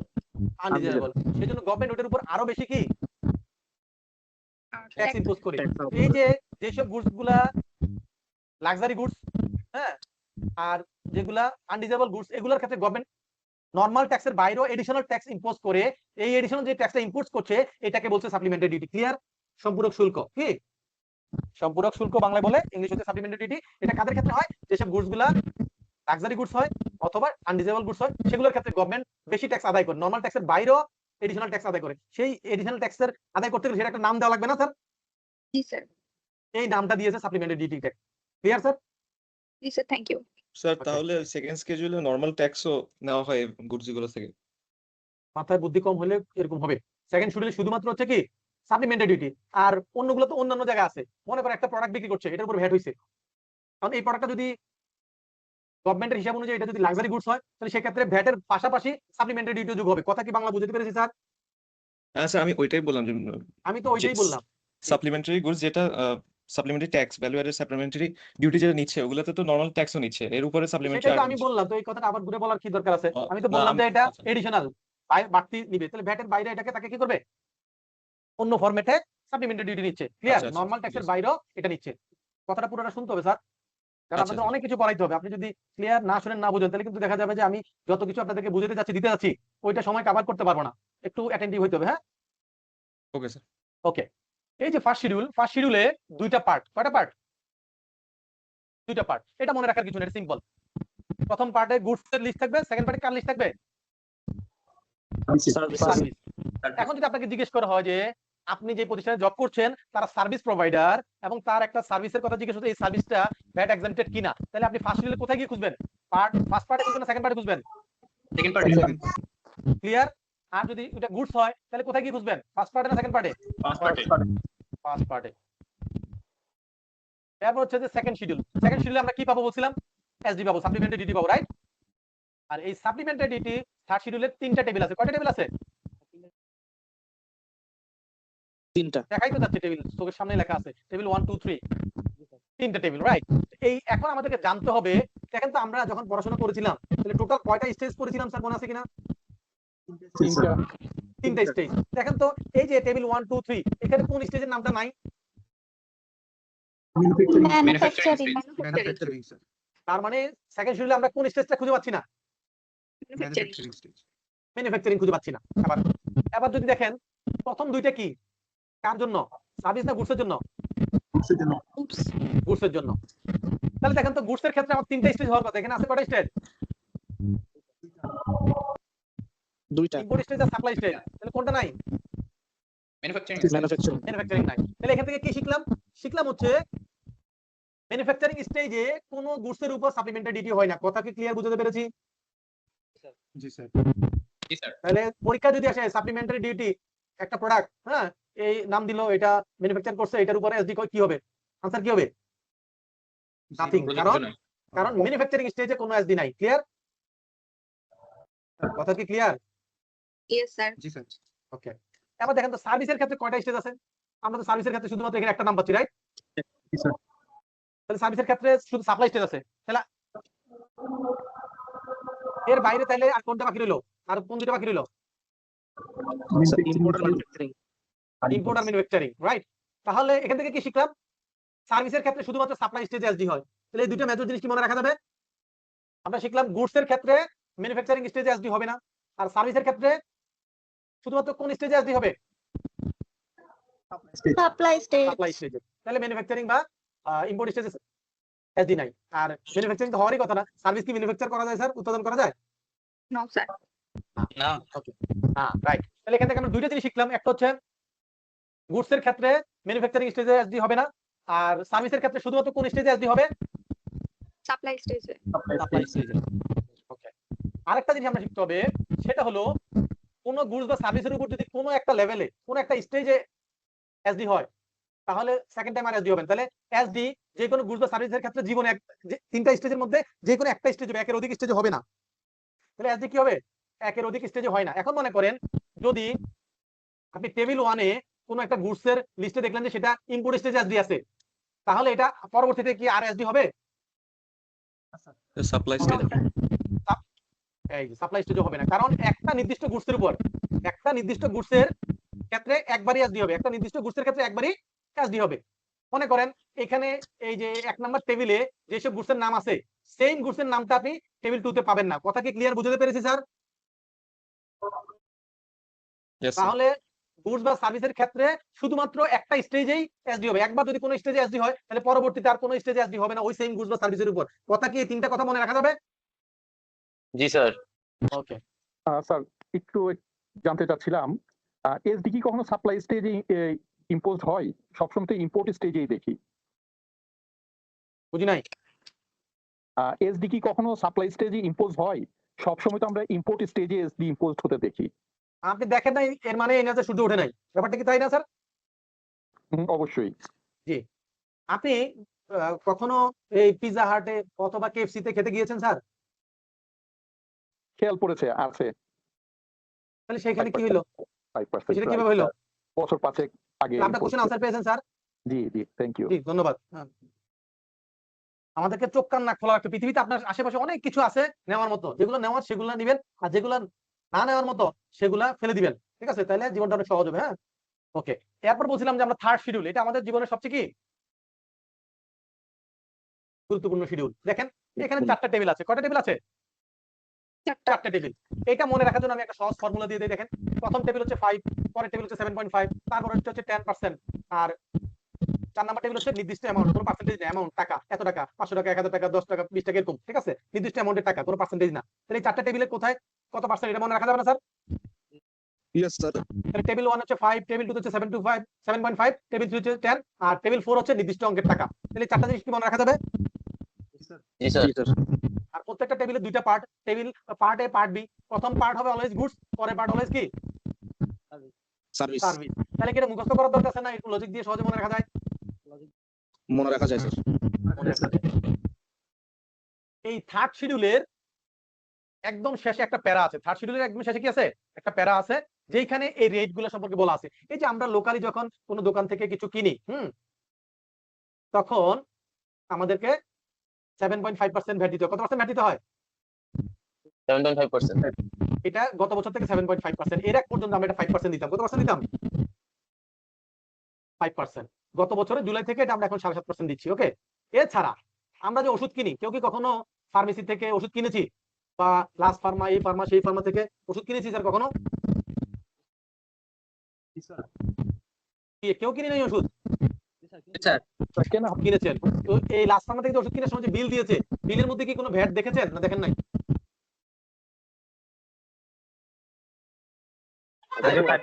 খেয়াল করা হয়নি। জি স্যার, আপনারা দেখেছি। ওইখানে ইনভয়েসের মধ্যে কোনো ভ্যাট দেখেন নাই, কিন্তু ট্রেডিং স্টেজে ভ্যাট আছে 2.4। মেডিসিনের জন্য ভ্যাটের রেট কত? 2.4। 2.4। কিন্তু আপনি যখন কিনতে যান তখন আপনি ভ্যাটটা চোখে দেখেন না, কারণ ওই ওষুধের দামের ভিতরে ভ্যাটটা আছে। ওষুধের দামের ভিতরে কি আছে? ওষুধে যে এমআরপি লেখা আছে গায়ের মধ্যে ওই এমআরপির ভিতরে ভ্যাটটা ইনক্লুড করা আছে, এই জন্য আপনি দেখেন না। ক্লিয়ার? তারপরে যে আমরা যে ডিজেল, কেরোসিন, অকটেন, পেট্রোল এগুলো কিনি, এগুলোর উপর হচ্ছে 2% ভ্যাট। কত পার্সেন্ট ভ্যাট? 2%. 2% ভ্যাট। ওই যে পেট্রোলের দাম মনে করেন অকটেনের দাম 130 টাকা আছে পার লিটার, ওই 130 টাকার মধ্যে 2% ভ্যাট ইনক্লুড করে তারা প্রাইসটা সেট করেছে। ঠিক আছে? তাহলে আমরা অকটেন, পেট্রোল, ডিজেল এগুলোর জন্য কত পার্সেন্ট ভ্যাট দেই আমরা? 2%. 2%। আর আমরা যে বিভিন্ন দোকান থেকে, মিটফুড থেকে, বিভিন্ন জায়গা থেকে ওষুধ কিনি, ওইখানে ওই ওষুধের দামের ভিতরে 2.4% ভ্যাট আছে। ক্লিয়ার? জি স্যার. মেডিসিনের ক্ষেত্রে আসলে ভ্যাটটা অনলি 2.4 না। মেডিসিনের ক্ষেত্রে ম্যানুফ্যাকচারিং এসে যারা ওষুধ কোম্পানি, তারা যখন ওষুধ তৈরি করে সাপ্লাই দিচ্ছে কোনো ফার্মেসিতে, কোনো হসপিটালে, কোনো মার্কেটে, তখন তারা 15% ভ্যাট। তাহলে ওষুধের ক্ষেত্রে ম্যানুফ্যাকচারিং স্টেজে ভ্যাট কত পার্সেন্ট? 15%. 15। আর এই যে লোকাল ট্রেডারের ক্ষেত্রে 2.4, তাহলে 15 প্লাস 2.4 কত হলো? 17.4, 17.4%। এই টোটালটা ওষুধ কোম্পানি ওষুধ যখন সাপ্লাই দেয় তখনই এই 17.4% ভ্যাট সহ ইনক্লুড করে সাপ্লাই দিচ্ছে। এই জন্য পরবর্তীতে আপনি ভ্যাটটা চোখে দেখেন না। কথা কি ক্লিয়ার বুঝতে পারছি স্যার? জি স্যার। জি স্যার. এখন বলেন তো, বাংলাদেশে কি এমন কোন প্রতিষ্ঠান আছে যারা এরকম বিভিন্ন জায়গা ভরাট করে প্লট আকারে জায়গা বিক্রি করে, এরকম আছে নাকি? আছে স্যার. Yes, sir, আছে। এরকম ব্যবসা যারা করে তাদেরকে কি বলে? Real estate developer. তাদেরকে বলে ল্যান্ড ডেভেলপার। তাদেরকে কি বলে? Land developer. Land developer. যেমন বসুন্ধরা গ্রুপ আছে, রূপায়ণ গ্রুপ, বিভিন্ন রকম গ্রুপ আছে, রাইট? Yes, sir. ইসলাম sir. গ্রুপ আছে। ওকে, অভাব নাই বাংলাদেশে। তাহলে এই যে ল্যান্ড ডেভেলপাররা, যদি মনে করেন আপনি একজন ল্যান্ড ডেভেলপার, একটা কোম্পানি, আপনার কোম্পানি এরকম বিভিন্ন জায়গা কিনে সেইগুলোকে ভরাট করে প্লট আকারে বিক্রি করে, তাহলে আপনি হচ্ছেন একজন ল্যান্ড ডেভেলপার। আপনি যে এই প্লটটা যার কাছে বিক্রি করছেন, এই বিক্রি করার সময় আপনার ওই প্লটের মূল্যের সাথে 2% ভ্যাট দিতে হবে। কত পার্সেন্ট ভ্যাট দিতে হবে? 2%. 2%। তাহলে ল্যান্ড ডেভেলপার যদি কোনো জমি বিক্রি করে, তাহলে 2% ভ্যাট। কে বিক্রি করলে? Land developer. ল্যান্ড ডেভেলপার বিক্রি করলে। আর আপনি, আমি, আপনার বাবার জমি আছে, আপনার বাবার জমিটা বিক্রি করবে, ওইটার উপর ভ্যাট নাই। কথা কি বুঝতে পেরেছি স্যার? জি স্যার. Yes, sir. তাহলে কাদের ক্ষেত্রে জমি বিক্রির ক্ষেত্রে ভ্যাট আছে? Land Land developer developer. ক্ষেত্রে। Land developer. আচ্ছা, তাহলে রিয়েল এস্টেট কারা? যারা জমি নিয়ে জমির উপর বিল্ডিং করে ফ্ল্যাট বিক্রি করে, তাদেরকে কি বলে? Real Land estate. developer. Real estate. তাদেরকে ল্যান্ড ডেভেলপার বলে না ম্যাডাম, দুই জিনিস। একটা হলো জমি বিক্রি করে, আরেকটা হলো ফ্ল্যাট বিক্রি করে। দুইটা এক কথা হলো? যারা ফ্ল্যাট No, বিক্রি sir. করে তারা হচ্ছে রিয়েল এস্টেট, যারা জমি বিক্রি করে ডেভেলপ করে তারা হচ্ছে ল্যান্ড ডেভেলপার। ক্লিয়ার? যারা Yes, sir. রিয়েল এস্টেট, তাদের ক্ষেত্রে হলো তারা যখন ফ্ল্যাটটা বিক্রি করছে, ফ্ল্যাটের সাইজের উপর নির্ভর করে ভ্যাট হয়। যদি 1600 স্কয়ার ফিটের পর্যন্ত সাইজের কোনো ফ্ল্যাট বিক্রি করে, তাহলে ফ্ল্যাটের মূল্যের উপর 2% ভ্যাট দিতে হবে। আর যদি 1600 স্কয়ার ফিটের চেয়ে বেশি সাইজের ফ্ল্যাট বিক্রি করে, বড় সাইজের ফ্ল্যাট বিক্রি করে, তাহলে টোটাল ভ্যালুর উপর 4.5% ভ্যাট দিতে হবে। আর যদি এটা second time, third time, fourth time বিক্রি করছে, এরকম হয়, রি-রেজিস্ট্রেশন হয়, তাহলে সেক্ষেত্রে 2%। কোনো সাইজের ব্যাপার নাই, যে কোনো সাইজের উপর 2%। কথা কি বুঝতে পারছি স্যার?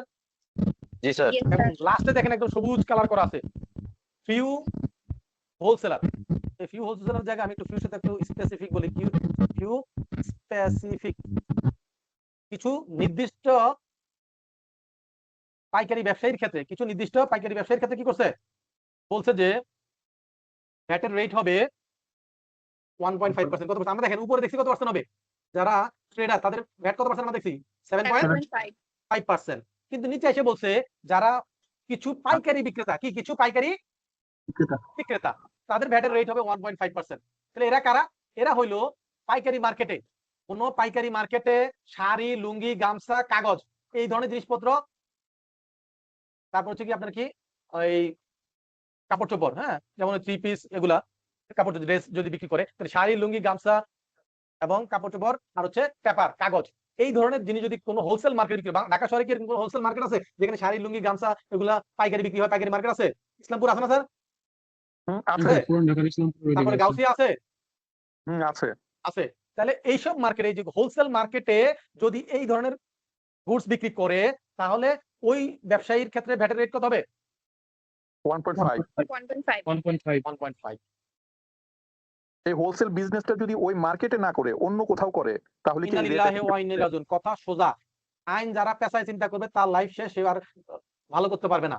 আপনি অলওয়েজ পেশায় চিন্তা করতেছেন, আমি যেটা বুঝতেছি আপনার লাইফ ভাই অনেক কঠিন স্যার, সরি, আপনার লাইফ অনেক কঠিন হবে, কারণ আপনি সোজা জিনিসটাকে সোজাভাবে নিচ্ছেন না। আপনাকে বলছে হোলসেল মার্কেট হইলে, তা আপনি এটার মধ্যে ওই পানিতে পড়লে, অর্ধেক স্যার শুকনায় পড়লে, কাদায় পড়লে, এরকম পেশালে তো লাইফ কঠিন হয়ে যাবে স্যার আপনার। কি বলেছে আপনাকে? কোথায় ব্যবসা করলে? Wholesale market. তাহলে আপনি এর বাইরে আবার আলাদা চিন্তা করছেন কেন স্যার? একটু সোজা পথে হাঁটেন, দেখবেন যে পড়াশোনা এবং ভ্যাট ল বলেন, যে কোনো ল আপনার জন্য অনেক সহজ হবে। কিন্তু আপনি যদি একটু বাঁকা তেরা করে বেশি চিন্তা করেন, তাহলে আপনার লাইফ অনেক কঠিন হয়ে যাবে। স্যার রিয়েল এস্টেটের আন্ডারে রি রেজিস্ট্রেশনটা একটু বুঝাবেন আপনি? একটা ফ্ল্যাট একবার বিক্রি করছিল একটা কাস্টমারের কাছে, ওই কাস্টমার আবার মনে করেন এটা রিয়েল এস্টেট কোম্পানির কাছে আবার দিয়ে দিছে, সেই নিতে পারে নাই, পরে আবার সে কি করছে, আপনি মনে করেন একটা ফ্ল্যাট বিক্রি করছে, রিয়েল এস্টেট কোম্পানি কি করছে, একটা ফ্ল্যাট বিক্রি করছে, বিক্রি করার পর যার কাছে বিক্রি করছে সে আবার পরবর্তীতে রিয়েল এস্টেট কোম্পানির কাছে বিক্রি করে দিয়েছে। আবার রিয়েল এস্টেট কোম্পানি যখন সেকেন্ড টাইম একই ওই ফ্ল্যাট এখন সেকেন্ড টাইম আরেকজনের কাছে বিক্রি করবে, রাইট? যখন হ্যাঁ, সেকেন্ড টাইম বিক্রি করছে, তাহলে কি ফার্স্ট টাইম রেজিস্ট্রেশন হচ্ছে না, পুনঃ রেজিস্ট্রেশন হচ্ছে, রি রেজিস্ট্রেশন হচ্ছে, কি হচ্ছে? রি রেজিস্ট্রেশন। রেজিস্ট্রেশন। সেগুলোর ক্ষেত্রে সাইজের ইস্যুস নাই। ওকে, তাহলে আমরা দেখেন, আমরা ফার্স্ট শিডিউলে দেখলাম যে যাদের ক্ষেত্রে ভ্যাট এক্সামটেড সেটা লিস্ট দেখলাম, থার্ড শিডিউল দেখলাম যে 0% আর 15% বাদ দিয়ে বাকি যারা আছে তাদেরটা দেখলাম, রাইট? তাহলে এখন দুইটা জিনিস বাকি রয়েছে, 15 আর 0 বাকি রয়েছে। কি বাকি রয়েছে? 15 আর 0। জিরোটা এখন আসে, জিরোটা হলো সহজ, ভ্যাট আইনের সেকশন 21 থেকে 24 এ জিরোর কথা বলছে, এটা এক বাক্যে বলে দেই, সেটা হলো এক্সপোর্ট। সেটা কি? এক্সপোর্ট।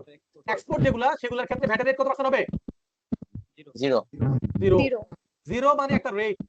যদি কেউ বলে স্যার 0 মানে এটা ভ্যাট এক্সামটেড, নো, কথা সঠিক না। এক্সামটেড আর 0 রেট কথা সত্য না। এক্সামটেড হলো এটার উপর ভ্যাটের কোনো রেটই নাই, আর 0 রেট এটা একটা রেট। কথা কি বুঝতে পারছি স্যার? জি স্যার ওকে, তাহলে 0 রেট কাদের ক্ষেত্রে? এক্সপোর্টের ক্ষেত্রে। যদি আপনি কোনো কিছু এক্সপোর্ট করেন তাহলে সেটার ভ্যাটের রেট কি হবে?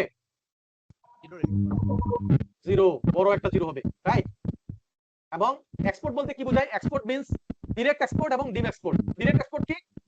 আপনি টি-শার্ট তৈরি করছেন, আপনি এটা সিঙ্গাপুরে পাঠাচ্ছেন, তাহলে আপনি বাংলাদেশ থেকে সিঙ্গাপুরে সরাসরি পাঠাচ্ছেন, এটা হলো ডিরেক্ট এক্সপোর্ট। এখন মনে করেন সিঙ্গাপুরে যে টি-শার্টটা পাঠাইছেন, ওই টি-শার্টটা তৈরি করার জন্য বাংলাদেশের আরেকটা ফ্যাক্টরি থেকে আপনি কি করছেন? আপনি র মেটেরিয়ালস কিনছেন, তাহলে ওই বাংলাদেশের যে ফ্যাক্টরি থেকে আপনি র মেটেরিয়ালসটা কিনছেন, ওইটা ইউজ করে আপনি ফিনিশ গুড বাইরে পাঠাইছেন, আপনার ডেলিভারিটা হবে ডিরেক্ট এক্সপোর্ট। আর বাংলাদেশের যে গার্মেন্টস ফ্যাক্টরিটা আপনাকে র মেটেরিয়াল সাপ্লাই দিছে, তারটা হবে ডিমড এক্সপোর্ট। কথা কি ক্লিয়ার বুঝতে পেরেছি স্যার? জি স্যার। ওকে, তাহলে 0 গেল, এখন বাকি রইল 15%। 15% হচ্ছে ভ্যাট আইনের সেকশন 15 এ। দেখেন 15% কোথায় বলা আছে? সেকশন 15 এ বলা আছে। সেকশন 15 এ 3 তে বলা আছে যে নরমালি ভ্যাটের রেট হবে কি? 15%। তাহলে আমরা থার্ড শিডিউলে ভিন্ন ভিন্ন রেট কেন দেখলাম? কারণ ওই সেকশন 15 এ বলা আছে নরমালি সকল গুডস এন্ড সার্ভিসের ক্ষেত্রে ভ্যাটের রেট হবে 15%। তবে গভর্নমেন্ট টাইম টু টাইম দেশের জনগণের স্বার্থে এই 15% রেটটাকে কমাতে পারবে। কি করতে পারবে? কমাতে পারবে। আর কমাইলে সেই কমানোর লিস্টটা কোথায় থাকবে? থার্ড শিডিউলে থাকবে। কথা কি ক্লিয়ার? একদম পানির মতো পরিষ্কার? স্যার হ্যাঁ, ঘোলা পানি না, পরিষ্কার পানির মতো পরিষ্কার, ঠিক আছে? তাহলে ভ্যাটের রেট হচ্ছে 15%, তবে গভর্নমেন্ট দেশের জনগণের স্বার্থে কি করতে পারবে? পাবলিক ইন্টারেস্টে এই 15%টাকে কিছু কিছু ক্ষেত্রে কমাতে পারবে। আর কমাইলে এই কমানোর লিস্টটা কোথায় পাওয়া যাবে? থার্ড শিডিউলে পাওয়া যাবে। কথা কি ক্লিয়ার? কোনো রেসপন্স নাই, তার মানে কথা মনটাও ক্লিয়ার না।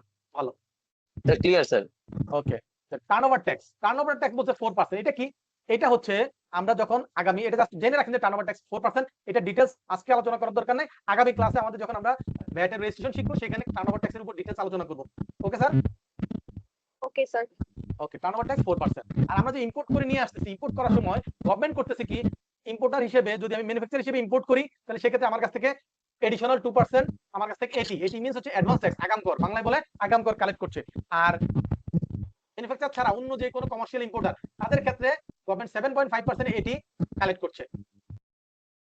এটি অ্যাডভান্স ট্যাক্স, এটা কোনো ট্যাক্স না। ভ্যাট আইন অনুযায়ী ট্যাক্সের যে ডেফিনিশন, সেখানে বলছে ভ্যাট, টার্নওভার ট্যাক্স এবং সাপ্লিমেন্টারি ডিউটি, এই তিনটা জিনিস হচ্ছে ভ্যাট আইন অনুযায়ী ট্যাক্স। কিন্তু ভ্যাট আইনে অ্যাডভান্স ট্যাক্সের কথা বলেছে, কিন্তু অ্যাডভান্স ট্যাক্স কোনো ট্যাক্স না। এটা হচ্ছে গভর্নমেন্ট, যারা ইম্পোর্টার তারা কি করে, ইম্পোর্ট করে নিয়ে আসার পর এরপরে কমপ্লায়েন্স করে না, ঠিকমতো গভর্নমেন্টকে ভ্যাট দেয় না, যার কারণে তারা গভর্নমেন্ট চিন্তা করলো যদি ইম্পোর্ট স্টেজে তাদের কাছ থেকে এডিশনাল একটা টাকা আমি নিয়ে নেই, পরবর্তীতে যদি সে কমপ্লায়েন্স করে তাহলে এই টাকাটা সে বেনিফিট নিতে পারবে, সে ফেরত পাবে। তাহলে অ্যাডভান্স ট্যাক্স কোনো ট্যাক্স না। কথা কি ক্লিয়ার? জি এটা স্যার কেন নিচ্ছে? কারণ ইম্পোর্টাররা ঠিকমতো কমপ্লায়েন্স করে না, সেজন্য নিচ্ছে। যদি কমপ্লায়েন্স করে তাহলে এই ইম্পোর্ট স্টেজে যে এটি নিচ্ছে সেই এটিটা কি হবে? ডিক্রিজিং অ্যাডজাস্টমেন্ট অথবা ফেরত দিতে পারবে। কথা কি ক্লিয়ার? জি স্যার ওকে, এখন আমরা শিখেছিলাম যদি কোনো গুডস বা সার্ভিসের এক্সেমশন আছে কিনা, অব্যাহতি আছে কিনা, ভ্যাট দিতে হবে না, এটা কোথায় পাওয়া যাবে শিখছিলাম স্যার? ফার্স্ট এই ভ্যাট আইনে ফার্স্ট শিডিউল ছাড়া অন্য রাস্তায়ও কি ভ্যাটের এক্সেমশন পাওয়া যায়। ফার্স্ট শিডিউল ছাড়া অন্য হয়তো কি হয় এক্সেমশন হয়, সেটাকে বলে এসআরওর মাধ্যমে। কিসের মাধ্যমে? SRO এসআরওর মাধ্যমে। এসআরও মানে কি? Statutory regulatory order. Statutory regulatory order এর মাধ্যমে এসআরও দিয়ে গভর্নমেন্ট একটা আদেশ দিয়ে দিল যে হ্যাঁ এই গুডসের ক্ষেত্রে এই স্টেজে ভ্যাট এক্সেম্পটেড। ক্লিয়ার? তাহলে তাহলে আমরা কি শিখলাম? ভ্যাটের এক্সেমশন দুই ভাবে হয়। কয় ভাবে হয়? দুই দুইভাবে। ভাবে। ফার্স্ট শিডিউলের মাধ্যমে হতে পারে, এসআরওর মাধ্যমে হতে পারে। কথা কি ক্লিয়ার? জি স্যার। এখন হইলো মনে করেন আপনি পড়াশোনা, মনে করেন আপনি এমবিএ, দুই ভাবে হতে পারে। একটা হচ্ছে রেগুলার এমবিএ, রাইট? আরেকটা কি এক্সিকিউটিভ অথবা ইভিনিং এমবিএ অথবা প্রফেশনাল এমবিএ, আলাদা আছে না স্যার? Yes, sir. আছে। তাহলে এক্সামশনও দুই ভাবে আছে। একটা হচ্ছে রেগুলার প্রসেস, সেটা হলো ফার্স্ট শিডিউলের মাধ্যমে, আর ওই এসআরও হচ্ছে ইরেগুলার প্রসেস, রাইট? এসআরওর মাধ্যমে যেসব এক্সামশন আছে, এইখানে ওই ফার্স্ট শিডিউলের মাধ্যমে এক্সামশনের সাথে মূল পার্থক্যটা দেখেন। ফার্স্ট শিডিউলে আমরা লিখছিলাম এক্সামশন মানে অল স্টেজ লিখছিলাম না স্যার, মনে আছে কিনা? জি স্যার। কিন্তু এখানে দেখেন তো কয়টা স্টেজ বলছি? এক অথবা দুই বলছি। কত বলছি? One of those. এক অথবা দুই। এখানে কি কোথাও লিখছি যে অল স্টেজ এক্সামশন এসআরওর মাধ্যমে লিখছি স্যার? No, sir. না স্যার লেখি নাই। তাহলে লিখছি কি একটা স্টেজ হইতে পারে অথবা দুইটা স্টেজ হইতে পারে, তিনটা স্টেজে কখনো হবে না। ওকে? এবং 90% ক্ষেত্রে হচ্ছে আপনার একটা স্টেজে হবে। তাহলে দেখেন আপনি যদি খেয়াল করেন এখানে 5টা টেবিল আছে। কয়টা টেবিল আছে? টা। তাহলে এখানে দেখুন তো প্রথম টেবিলে কয়টা স্টেজের নাম আছে? Import. তাহলে এই দেখেন 5টা টেবিলের মধ্যে কোন টেবিলের মধ্যে একের অধিক স্টেজের নাম আছে? Table 2. টেবিল 2। তাহলে টেবিল 2 ছাড়া অন্য সকল ক্ষেত্রে একটা স্টেজেই, রাইট? Yes, sir. তাহলে একের অধিক 5টা টেবিলের মধ্যে 4টা টেবিল হচ্ছে একটা স্টেজ এক্সামশন, আর টেবিল 2 তে যেসব গুডসের নাম থাকবে সেগুলো হচ্ছে ইম্পোর্ট এবং ম্যানুফ্যাকচারিং স্টেজ এক্সামশন। সাপ্লাই স্টেজে মাপ নাই, রাইট? তাহলে দেখেন আমরা মাত্র একটা টেবিলের ক্ষেত্রে ইম্পোর্ট এবং ম্যানুফ্যাকচারিং স্টেজ এক্সামশন পেয়েছি। তাহলে ফার্স্ট শিডিউল এক্সামশন আর এসআর মধ্যে এক্সামশন হলে কি হবে? ফার্স্ট শিডিউলের ক্ষেত্রে 3টা স্টেজ এক্সামশন, সকল ক্ষেত্রে এক্সামশন, কিন্তু এসআর এর মাধ্যমে হইলে সিলেক্টিভ, হয় একটা নাহলে দুইটা স্টেজ হবে সর্বোচ্চ, রাইট স্যার? Yes, sir. জি স্যার। আরো পার্থক্য আছে। পার্থক্য হলো ফার্স্ট শিডিউল দ্বারা এক্সামশন হইলে আপনার ভ্যাটের কমপ্লায়েন্স মাপ আছে, এত নিয়ম কানুন মানতে হয় না, ঠিক আছে? কিন্তু এসআর এর মাধ্যমে এক্সামশন হলে আপনার ভ্যাটের যত নিয়ম কানুন আছে সব নিয়ম কানুন মানতে হবে। কথা কি বুঝতে পারছি? জি স্যার। এরপরে আরো একটা পার্থক্য আছে, সেটা হলো ফার্স্ট শিডিউলের মাধ্যমে এক্সামটেড গুড যদি আপনি সাপ্লাই দেন, এক্স সোর্সে কখনো ভ্যাট কাটতে হয় না। কিন্তু এসআর এর মাধ্যমে এক্সামটেড গুড যদি আপনি সাপ্লাই দেন, সেক্ষেত্রে প্রকিউরমেন্ট প্রোভাইডার হিসেবে আপনার থেকে এক্সামটেড হইলেও সেটার উপর ভ্যাট ডিডাকশন করে। তাহলে এই তিনটা মেজর পার্থক্য আছে। কথা কি মনে থাকবে স্যার? Yes, sir. ওকে। তো এখন আমরা যেটা করব, আমরা এই যে আলোচনাগুলো করলাম এগুলো হচ্ছে কি আমি আপনাদেরকে টোটাল ভ্যাট আইনের কোথায় কি আছে এটা সামারি করে আপনার চোখের সামনে তুলে ধরলাম, রাইট স্যার? কিন্তু হাতির এতটা পা এতটা কান আছে এগুলো বলছি, কিন্তু আমি কি হাতিটাকে দেখাইছি স্যার এখনো স্যার? না স্যার। আমরা কি ফার্স্ট শিডিউল দেখছি? আমরা কি সেকেন্ড শিডিউল দেখছি? আমরা কি থার্ড শিডিউল দেখছি স্যার? No, না sir. স্যার না স্যার। দেখি নাই। তাহলে আমাদেরকে বাস্তবে ফার্স্ট শিডিউল দেখতে কেমন সেটা শিখতে হবে। তাইলে এখন তো সামারি শিখলাম, এটার সাথে যদি লিংক করে ফার্স্ট শিডিউলটা দেখি তাহলে আমার আজীবন শিক্ষাটা হয়ে যাবে। কিন্তু আপনাদের ম্যানুয়ালি কি first schedule, second schedule, third schedule এগুলো আছে স্যার এখানে? নাই। কি ম্যানুয়ালে নাই? তাহলে আমরা যদি ম্যানুয়াল ধরে যেতাম তাহলে কি আমরা এই ডিটেইলস গুলো বুঝতাম স্যার? No, sir. না স্যার। এখন কি স্ক্রিনে কিছু দেখা যাচ্ছে? No, sir. না স্যার। না স্যার। ওকে, আমাকে একটা মিনিট সময় দিন, আমি একটু শিডিউল গুলো, আরে আল্লাহ, একটা মিনিট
স্ক্রিনটা দেখতে পাচ্ছেন?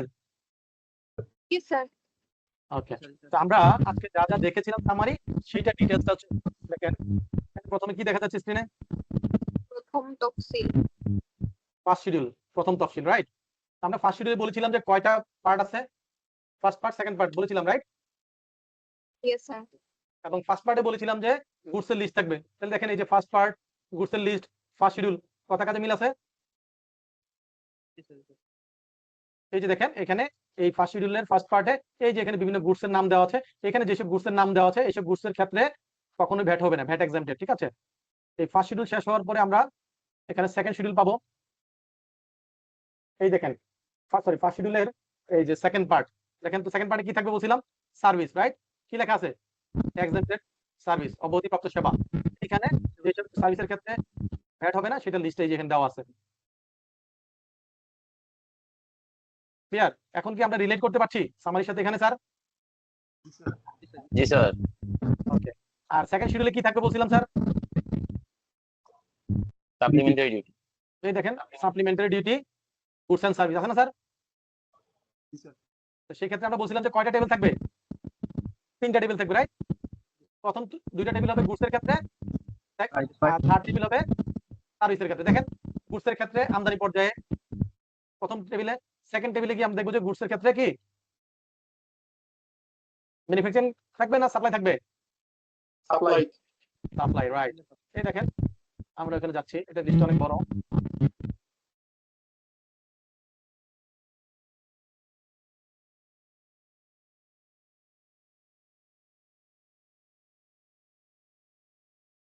এই দেখেন টেবিল 2 কি লেখা আছে?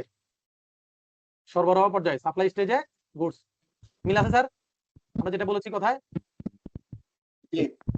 তারপর আমরা বলছিলাম যে টেবিল 3, টেবিল 3 তে কি থাকবে? সার্ভিস। কি থাকবে? সার্ভিস। দেখেন তো সার্ভিস আছে না? এই যে দেখেন টেবিল 3, আমরা যে হোটেলে খাওয়া দাওয়া করি আছে না এসডি আছে? টেলিফোন, মোবাইল সিম, বিআরটি সেবা, চার্টার্ড বিমান, ওটিটি প্ল্যাটফর্ম, এই যেগুলো এখানে আছে, ঠিক আছে? এবার আসেন থার্ড শিডিউল। থার্ড শিডিউলে কি বলছিলাম কয়টা টেবিল থাকবে স্যার? 4টা টেবিল থাকবে। প্রথম টেবিল 5%, দেখেন তো টেবিল 1 5% আছে কিনা স্যার? বলছিলাম যে আবার এখানে 2টা পার্ট থাকবে। পার্ট এ তে থাকবে বলছিলাম গুডস, দেখেন তো এগুলো সব গুডস এর নাম। 5% গুডস হচ্ছে এখানে, তারপর হচ্ছে 7.5। তারপর দেখেন পার্ট 2 তে কি আছে? এই যে পার্ট বি তে এটা হচ্ছে 5% রেটে যেসব সার্ভিস, এটা হচ্ছে ইন্টারনেট সার্ভিস কত পার্সেন্ট? 5%। 5%। এখন দেখেন টেবিল 2, টেবিল 2 তে বলছিলাম 7.5%, দেখেন দেখেন সব 7.5% না স্যার? প্রথমটা গুডস, পরেরটা সার্ভিস। এই দেখেন 7.5 এর সার্ভিস আছে এই দুইটা, ফার্নিচার। এরপর দেখেন টেবিল 3, সেগুলোর ক্ষেত্রে কত পার্সেন্ট বলছিলাম? 10% আছে না স্যার? 10%। Yes sir. টেবিল 4 এ কি বলছিলাম? কোন পার্সেন্টেজ না, অ্যামাউন্ট, রাইট? দেখেন তো এখানে কি লিখছে? Newsprint paper. আমরা যে নিউজপ্রিন্ট পেপার, এই নিউজপ্রিন্ট পেপার হচ্ছে প্রতি টনে 1600 টাকা। এটা কি কোনো রেট না নির্দিষ্ট টাকা? নির্দিষ্ট টাকা। টাকা। সুতা প্রতি কেজিতে 5 টাকা, রড প্রতি টনে, ব্রিক্স ইট প্রতি হাজারে দেখেন 500 টাকা, 600 টাকা, 800 টাকা, এগুলো ইট, যেগুলো আমরা ব্রিক্স কিনি, ইট কিনি সেগুলা। এরপরে স্ক্র্যাপ বা রড, লোহা জাতীয় এমএস প্রোডাক্ট যেগুলো আছে এগুলো হচ্ছে পার টনে, দেখেন 1000 টাকা, 1700 টাকা, 1500 টাকা, এগুলো পার টনে। কোনো রেট না, নির্দিষ্ট অ্যামাউন্টের টাকা এগুলা। এই যে আমরা মোবাইল সিম ব্যবহার করি, প্রতি সিমের উপর 300 টাকা কি আছে? ভ্যাট আছে। ওকে, এরপর বলছিলাম যে শিডিউল লাস্টে একটা প্যারা আছে বলছিলাম না স্যার? বলছিলাম কিনা? কি কোনো রিপ্লাই নাই, ঘটনা কি বলি নাই? স্যার। এই যে দেখেন এই যে এটা কি কোনো টেবিলের মধ্যে না আলাদা একটা প্যারা? প্যারা। এই যে এটার মধ্যে দেখেন কি আছে? ট্রেডার হিসেবে হলো 7.5%, ওষুধের ক্ষেত্রে 2.4, ডিজেল, কেরোসিন, পেট্রোলের ক্ষেত্রে 2%, ল্যান্ড ডেভেলপার 2%, ফ্ল্যাটের ক্ষেত্রে, রিয়েল এস্টেটের ক্ষেত্রে কি 2% আর 4.5%, আর কোনো রেজিস্ট্রেশনের ক্ষেত্রে 2%, আর কতিপয় পাইকারি ব্যবসায়ীর ক্ষেত্রে কি 1.5%। তাহলে ওইখানে যা যা বলেছি এগুলো কি কোনো আমার নিজের কথা বলছি না, আইনে যেভাবে আছে ওই কথাগুলোই আপনাকে সামারি করে দিয়েছি। ক্লিয়ার? Yes sir. তাহলে দেখেন ওইখানে যে সামারি দিলাম, ছোট প্রশ্ন ছিল একটু পরে, যে সামারি দিলাম সেই সামারিটা 8 শিডিউলের জন্য মাত্র 2 পেজ। সেই 2 পেজটা দেখেন আপনার এখানে 78 পেজ। কত আছে? 78 পেজ। এই যে এক্সামশনের মাধ্যমে স্যার বলছে যে কি থাকে? এসআর এর মাধ্যমে এক্সেপশন থাকে, সেই ক্ষেত্রে বলছিলাম যে 5টা টেবিল থাকে। কয়টা টেবিল থাকে? এই দেখেন, টেবিল 1 এ শুধুমাত্র ইম্পোর্ট স্টেজ, টেবিল 2 তে আমরা কি দেখছিলাম? দুটো স্টেজের নাম লেখা ছিল, রাইট? ইম্পোর্ট এবং মুখস্থ কথা, ইম্পোর্ট এবং উৎপাদন, ম্যানুফ্যাকচারিং ছিল। ইম্পোর্ট এবং ম্যানুফ্যাকচারিং আছে, মিল আছে? জি স্যার। এইভাবে এরপর দেখেন টেবিল 3, টেবিল 4, টেবিল 5 দেওয়া আছে। এটা দেখেন কি টেবিল 4, টেবিল 4 এ কি আছে? সেবা পর্যায়, ঠিক আছে? এই যে এখানে এই সেবা পর্যায়টা, এটা আপনাদেরকে একটু ভালো করে করতে হবে। এখান থেকে পরীক্ষা আসে, এগুলো হচ্ছে স্থান স্থাপনা ভাড়া। এই ভাড়ার ক্ষেত্রে কিছু এক্সেমশন আছে সেগুলা। এরপরে যে আপনাদেরকে যে বলছি যে কি আমাদের এটা কোথায়, ল্যান্ড, জমি বিক্রির ক্ষেত্রে বলছিলাম না, সেগুলা এই টেবিল 4 গেল। আচ্ছা, এই এই হচ্ছে আমাদের সামারির ডিটেইলসটা। তাহলে আমরা যেটা সামারি এতক্ষণ দেখলাম সেটার ডিটেইলসটা হচ্ছে এখানে আছে, রাইট? তাহলে আমরা কি করব, ওই সামারির সাথে এই ডিটেইলসটা জীবনে একবার হইলেও মিলে সুন্দর করে পড়বো, যাতে সারা জীবন মাথায় ঢুকে যায়। কথা কি ক্লিয়ার বুঝতে পারছি স্যার? তো এখন আমরা একটা 15 মিনিটসের ব্রেক নিব, ব্রেকের পরে আমরা ক্লাসে জয়েন করব। ওকে স্যার, এখন কয়টা বাজে? স্যার একটা ছোট প্রশ্ন ছিল স্যার। জি বলেন। স্যার এখানে বলছেন যে স্পেসিফিক গুডস, হ্যাঁ, এখানে ধরেন নিউজ প্রিন্ট হচ্ছে পার টনে হচ্ছে 1600 টাকা, হ্যাঁ, তাহলে আমি এটা পারচেজ করলাম 1600 টাকা দিয়ে যারা ম্যানুফ্যাকচার করতেছে তাদের থেকে। এখন আমি যদি ট্রেডার হই, তাহলে আমি যখন এটা সেল করতে যাব তখন তো আমার 7.5% সেল করতে হবে, তাই ব্যাপারটা স্যার? তা তো অবশ্যই না, কেন এটা এই 7.5 না, ওই গুডস এর ক্ষেত্রে এটা অলওয়েজ কত পার্সেন্ট? ওটার জন্য রেট যেখানে যেটা যে আইটেম সম্পর্কে, স্পেসিফিক বেট। এটা হচ্ছে পার টনে। News print paper always per ton হিসাব হবে। কথা বুঝতে পেরেছি? স্যার সেটা বুঝতে পারছি আমি, মানে রিয়েল লাইফে দেখা যায় কি, ধরেন স্পেসিফিক গুডস হচ্ছে আমি 1600 টাকা দিয়ে পার টনে কিনলাম, কেনার পরে যখন আমি ট্রেডার হিসেবে কিনলাম, কেনার পরে আমি যখন এটা রিসেল করতে যাব, মানে আরেকজন পার্টির কাছে বেচলাম, বেচার সময় আমি 7.5% হারে ভ্যাট দিতে হবে অ্যাজ এ ট্রেডার, এরকম না ব্যাপারটা স্যার? হ্যাঁ, ট্রেডার ঠিক আছে, ভালো কথা, কিন্তু ট্রেডারের জন্য হলো 7.5%, ট্রেডারের জন্য কত পার্সেন্ট? 7.5%। ক্লিয়ার? এখন এখন যদি কোনো আইটেমের জন্য আলাদা কোনো রেট থাকে, তখন ওই রেটটা অ্যাপ্লিকেবল হবে। কথা কি বুঝতে পেরেছি? জি স্যার, বুঝতে পারছি। ধন্যবাদ। তো আমরা 15 মিনিট পরে, এখন 8:40 ধরলাম, তাহলে আমরা ইনশাল্লাহ 9টার দিকে ক্লাসে জয়েন করবো, ঠিক আছে? কি কিছু বলছেন? জাস্ট 9টায় জয়েন করবো।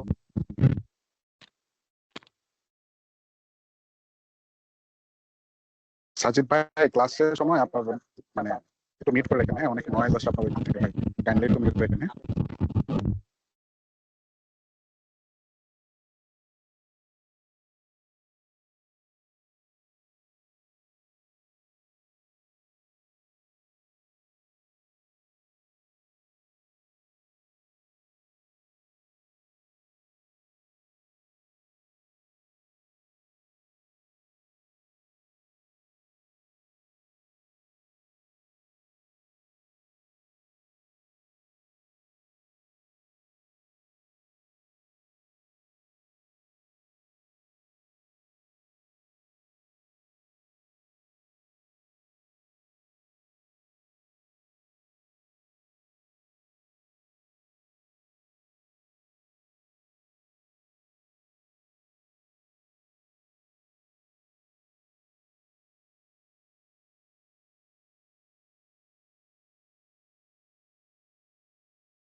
আসসালামু আলাইকুম, আপনারা কি আমাকে শুনতে পাচ্ছেন? ওয়ালাইকুম আসসালাম স্যার, শুনতে জি স্যার। ওকে, এই যে আমরা ব্রেকে যাওয়ার আগে যে আলোচনাগুলো করলাম, এগুলাতে কি কারো কোনো সমস্যা আছে কোথাও?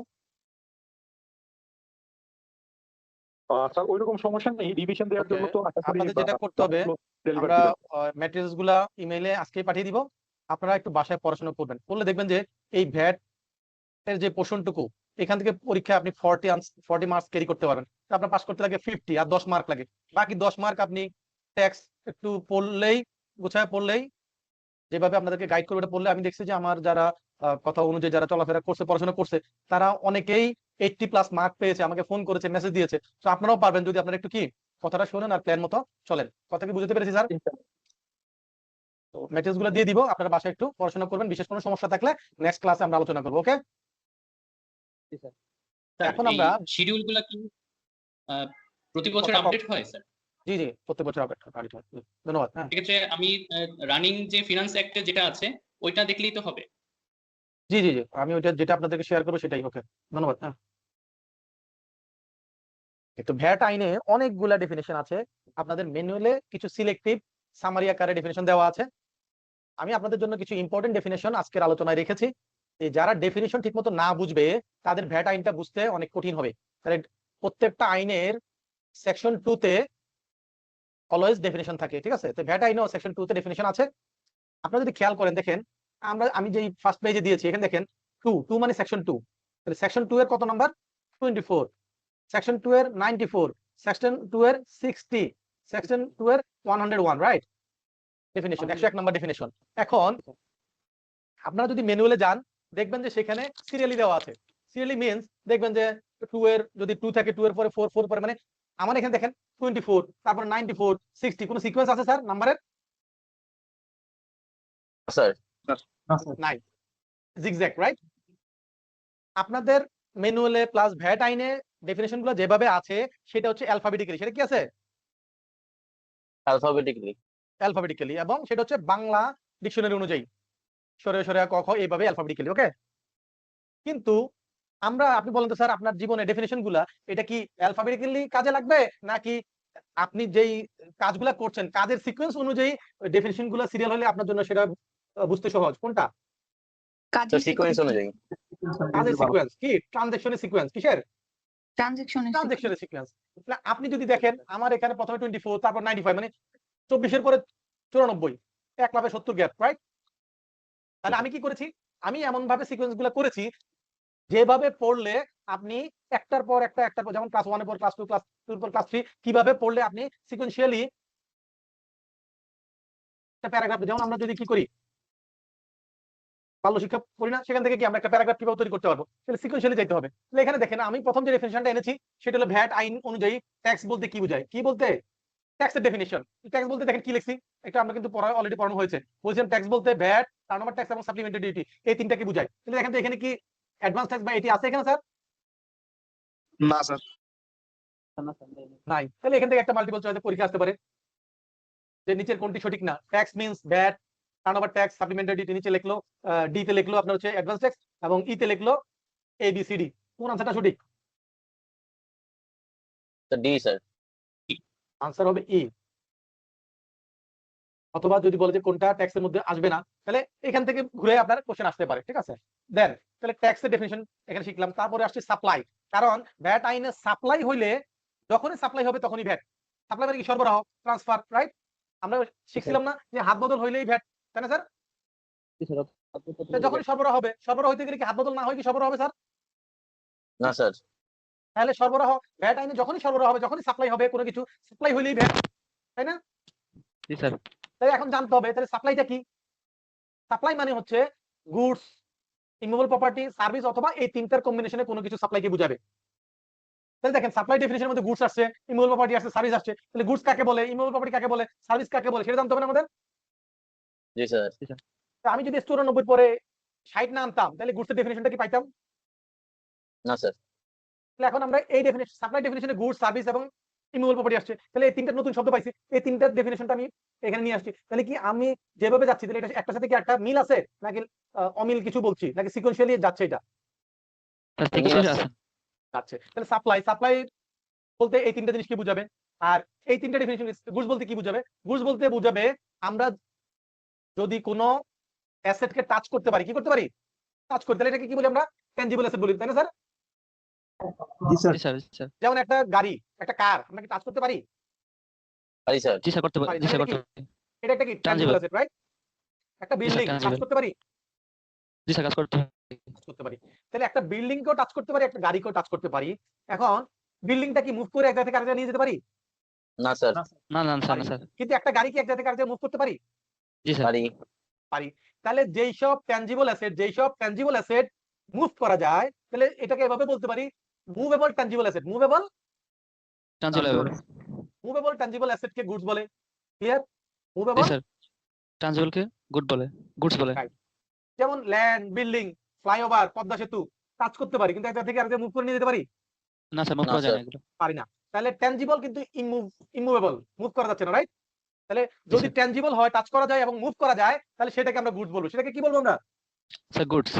গুডস বলবো। তবে গুডস এর মধ্যে এই কয়টা জিনিস পড়বে না। কি কি পড়বে না? ওই যে সবুজ কালার দেখেন, শেয়ার, স্টক, সিকিউরিটি এবং মানি। এই সিকিউরিটি চারটা মানি। জিনিসকে গুডস হিসেবে কনসিডার করা যাবে না। যেমন টাকা, টাকা কি এক টাচ করা যায়? না স্যার। টাকা টাচ করা যায় না?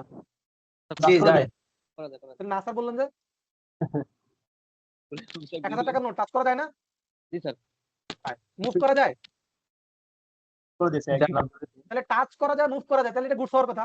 কিন্তু টাকাটা ভ্যাট আইনে বলছে যে হ্যাঁ এটা ট্যানজিবল মুভেবল, কিন্তু এটাকে কি হিসেবে কনসিডার করা হবে না, ভ্যাট আইন অনুযায়ী গুডস হিসেবে কনসিডার করা হবে না। আচ্ছা। এখন যদি এটাকে গুডস হিসেবে কনসিডার করতো, তাহলে আপনি যখন আমাকে 500 টাকা নোট দিলেন, তাহলে ওই দেওয়ার সময় 500 টাকা প্লাস ভ্যাট যোগ করতে হতো, রাইট? জি স্যার। জি স্যার। কথা বুঝছেন কিনা আবার? তাহলে একজনকে হ্যাঁ, আপনি টাকা দিলে কি ভ্যাট সহ টাকা দিতে হয়? না টাকার স্যার। লেনদেন, আপনি ব্যাংকে টাকা জমা দিলে ভ্যাট যোগ হয়? ব্যাংক থেকে টাকা তুললে ভ্যাট যোগ হয়? হয় না। তাহলে টাকার লেনদেনের উপর ভ্যাট নাই। এটাকে যদি গুডস হিসেবে ট্রিট করতো, তাহলে তো এটার উপর ভ্যাট হয়ে যেত, রাইট? জি স্যার। ক্লিয়ার ব্যাপারটা?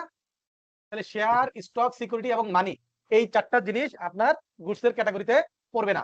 এছাড়া পৃথিবীর অন্য যত ট্যানজিবল এবং মুভেবল প্রপার্টি থাকবে, সবগুলোকে কি হিসেবে কনসিডার করা হবে? Sir goods. গুডস হিসেবে। গুডস হিসেবে। আর যেই সব ট্যানজিবল প্রপার্টি মুভ করা যায় না, যেসব ট্যানজিবল প্রপার্টি কি করা যায় না, মুভ করা যায় না। সেগুলোকে বলে ইমুভেবল প্রপার্টি। মুভ করা যায় না এমন প্রপার্টি, রাইট? ক্লিয়ার না কঠিন জি ব্যাপারটা? স্যার। জি স্যার। ওকে। মাথায় ইজি আছে। তারপর বলছে যে সার্ভিস। সার্ভিস কি? সার্ভিস হচ্ছে গুডস আর ইমুভেবল প্রপার্টি বাদ দিয়ে পৃথিবীতে যা আছে বাকি সব কি? Service sir. তাহলে এখানে দেখেন গুডস, ইমুভেবল প্রপার্টি এবং সাথে লাস্টে কি লিখছে? মানি, টাকা। তাহলে গুডস, ইমুভেবল প্রপার্টি এবং মানি, এই তিনটা ছাড়া পৃথিবীর বাকি যা আছে সবগুলোকে কি হিসেবে কনসিডার করা হবে? স্যার সার্ভিস হিসেবে। সার্ভিস। এই পেজ থেকে আপনাদের পরীক্ষায় মাল্টিপল চয়েস আসার মতো 7-8টা কোশ্চেন আছে এখানে। ক্লিয়ার? আচ্ছা আচ্ছা। তারপর বলছে যে ইকোনমিক অ্যাক্টিভিটি, অর্থনৈতিক কর্মকাণ্ড। অর্থনৈতিক কর্মকাণ্ড বলতে কি বোঝায়? নরমালি আমরা একটা বিজনেসের যত ধরনের কাজ হয় সবগুলোকে অর্থনৈতিক কর্মকাণ্ড বলে। তাহলে এটা মুখস্থ করার বা বুঝার কিছু নাই। এটা বুঝতে হবে যে অর্থনৈতিক কর্মকাণ্ডের মধ্যে কোন জিনিসটা পড়বে না, ব্যতিক্রম, রাইট? কোনটা অর্থনৈতিক কর্মকাণ্ড হিসেবে কনসিডার হবে না। পড়বে না। এই যে এটার জন্য পড়তে হবে, এখানে ইম্পর্টেন্ট হচ্ছে নিচের এই যে লাস্টের অংশটুকু, এই যে লাস্টের 1 2 3 4, লাস্টের কি 1 2 3 4। এখন মনে করেন তো এই যে যারা চাকরি করে বিভিন্ন কোম্পানিতে মাস শেষে বেতন পায় না নাকি পায় না? পায়। পায়। মনে করেন কেউ যদি 50,000 টাকা বেতন পায়, তাহলে ওই 50,000 টাকার উপর কি সে 15% ভ্যাট দেওয়া লাগে? না স্যার না স্যার ব্যাট তো দেওয়া লাগে না, ব্যাট দেওয়া লাগে না। তাহলে আপনি তো কোম্পানিকে সার্ভিস দিচ্ছেন, আপনি যে চাকরি করছেন কি করছেন, আপনি কোম্পানিকে সার্ভিস দিচ্ছেন, রাইট? তা আমরা তো শিখছি যে স্যার। সার্ভিস সাপ্লাই হলে ভ্যাট দিতে হবে, রাইট? শিখছি না স্যার একটু আগে যে গুডস সার্ভিস স্যার। অথবা ইমুভেবল প্রপার্টি। তাহলে আপনি তো সার্ভিস সাপ্লাই দিচ্ছেন, কোম্পানিকে সার্ভিস দিচ্ছেন, তাহলে আপনাকে যে কোম্পানি টাকা দিচ্ছে তাহলে এটার উপর কি হবে, ভ্যাট হবে না? হওয়ার কথা, কি হওয়ার কথা? হওয়ার কথা, কিন্তু হচ্ছে না কেন? কারণ ওই সার্ভিসটাকে, এই সার্ভিসটাকে ইকোনমিক অ্যাক্টিভিটি হিসেবে কনসিডার করা হবে না এবং এটার উপর ভ্যাট হবে না। এটার উপর কি হবে না? ব্যাট হবে না। স্যার, ব্যাট ভ্যাট হবে না। ব্যাট এই ভ্যাট হবে না কেন? এটা হচ্ছে ফার্স্ট শিডিউলের ওই পার্ট সেকেন্ড পার্টে ওই সেবার মধ্যে বলা আছে ওইখানে এরকম কর্মচারী কর্তৃক এমপ্লয়ারকে কি যে সার্ভিসটা প্রোভাইড করা হয় সেটা ভ্যাট এক্সেম্পটেড। কথা কি বুঝতে পেরেছি স্যার? জি স্যার। তাহলে এমপ্লয়ি হিসেবে আপনি যে সার্ভিস দিচ্ছেন এটা ইকোনমিক অ্যাক্টিভিটি হিসেবে কনসিডার হবে না। এরপর বিভিন্ন কোম্পানিতে ডিরেক্টর থাকে না স্যার? থাকে কি না? হ্যাঁ, ডিরেক্টর থাকে তো। একটা কোম্পানি মনে করেন শেয়ার হোল্ডাররা যারা কোম্পানিটা গঠন করছে তারা হচ্ছে শেয়ার হোল্ডার, রাইট? তাহলে মনে করেন 10 জন শেয়ার হোল্ডার আছে, তাহলে বা 100 জন শেয়ার হোল্ডার আছে, তো সব শেয়ার হোল্ডাররা কি কোম্পানি চালায় না? তাদের মধ্যে থেকে সিলেক্টিভ কিছু শেয়ার হোল্ডারকে ডিরেক্টর হিসেবে কনসিডার করা হয়, তারা কোম্পানি চালায়। কোনটা? ডিরেক্টর চালায় স্যার। ডিরেক্টর চালায়, রাইট? এখন ডিরেক্টর আবার দুই ধরনের হয়। কয় ধরনের হয়? দুই ধরনের। দুই ধরনের। কিছু ডিরেক্টর আছে যারা, যেমন managing director, executive director, finance director, তারা কি করে? পেইড ডিরেক্টর, তারা বেতন আপনার মতন ফুল টাইম জব করে সেখানে বেতন পায়, তাই না? আর কিছু ডিরেক্টর আছে কোম্পানি যখন বোর্ড মিটিং হয় ওই বোর্ড মিটিং এ এসে জয়েন করে, মিটিং এর একটা তারা কি পায়? মিটিং এর ফি পায়, রাইট? মিটিং এর রিমিউনারেশন পায়, তাই তো? তাহলে কিছু লোকজন আছে যারা কোম্পানির পলিসি নিয়ে কাজ করে, সিদ্ধান্ত দেয় এবং তারা চাকরি করে না, তারা ফুল টাইম সময় দেয় না। যারা ফুল টাইম সময় দেয় এবং বিনিময়ে পেমেন্ট পায় তারা এক ধরনের, তাহলে এদেরকে বলবে আমরা পেইড ডিরেক্টর, রাইট?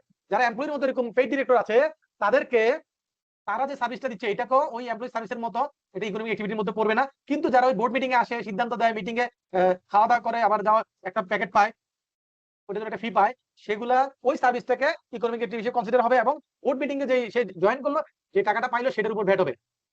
কিন্তু এমডি যে বেতন পায়, এমডি বেতনের উপর কি ভ্যাট হয় স্যার? না স্যার। কথা কি বুঝতে পেরেছি? এরপর বলেছে যে আপনি, আপনার কোনো হবি আছে, আপনি যেমন মনে করেন আপনি ছবি আঁকেন, গান করেন, হ্যাঁ, আপনি কোনো একটা প্রোগ্রামে গান করছেন, কিন্তু যদি সেখান থেকে আপনি ওই গান করার বিনিময়ে কোনো কিছু না নেন, পেমেন্ট না নেন, তাহলে এটা কি কমার্শিয়াল বেসিস হলো? না। তাহলে যদি কোনো কিছু আপনি হবি বা কোনো রিক্রিয়েশন যদি আপনি কি করেন নন কমার্শিয়াল বেসিসে করেন, তাহলে সেটাকে ইকোনমিক অ্যাক্টিভিটি হিসেবে কি করা হবে না? কনসিডার করা হবে না। 4 নাম্বার হচ্ছে গভর্নমেন্ট কমার্শিয়াল উদ্দেশ্য ছাড়া যদি কোনো কাজ করে, যেমন গভর্নমেন্ট রাস্তাঘাট করতেছে, এটা কি বিনিময়ে আপনার কাছ থেকে টাকা নিচ্ছে? গভর্নমেন্ট যদি কমার্শিয়াল বেসিসে কিছু করে, কমার্শিয়াল উদ্দেশ্যে কিছু করে, সেইটা ইকোনমিক অ্যাক্টিভিটি হবে। কিন্তু কমার্শিয়াল উদ্দেশ্য ছাড়া যদি গভর্নমেন্ট কিছু করে তাহলে সেটা ইকোনমিক অ্যাক্টিভিটি হবে না। তাহলে 4টা জিনিস কি মনে থাকবে স্যার? এগুলো পরীক্ষা আসে। এরপর বলছে supply of goods, supply of service, supply of কি ইমুভেবল প্রপার্টি। তাহলে এগুলো কি? আপনি যখন গুডস কারো কাছে ট্রান্সফার করবেন, লিজ দিবেন, তাই না? যেমন কোনো গুডস আছে যেটা আপনি, আপনার একটা ক্রেন আছে, মনে করেন আপনার বড় একটা ক্রেন আছে, আপনি এটা বিক্রি করেন নাই, আপনি এটা আরেকজনের কাছে ভাড়া দিবেন, লিজ দিবেন, সেটা ব্যবহার করবে, সেটাও তো সাপ্লাই, নাকি স্যার?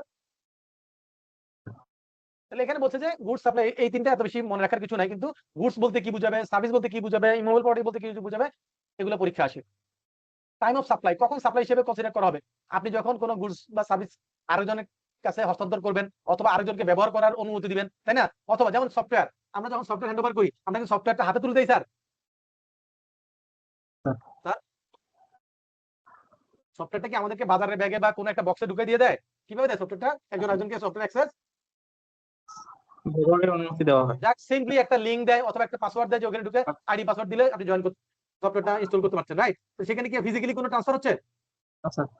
হচ্ছে না। তাহলে সফটওয়্যারের ক্ষেত্রে তাহলে আপনি কি করছেন? তাকে একটা অ্যাক্সেস দিচ্ছেন, কি দিচ্ছেন?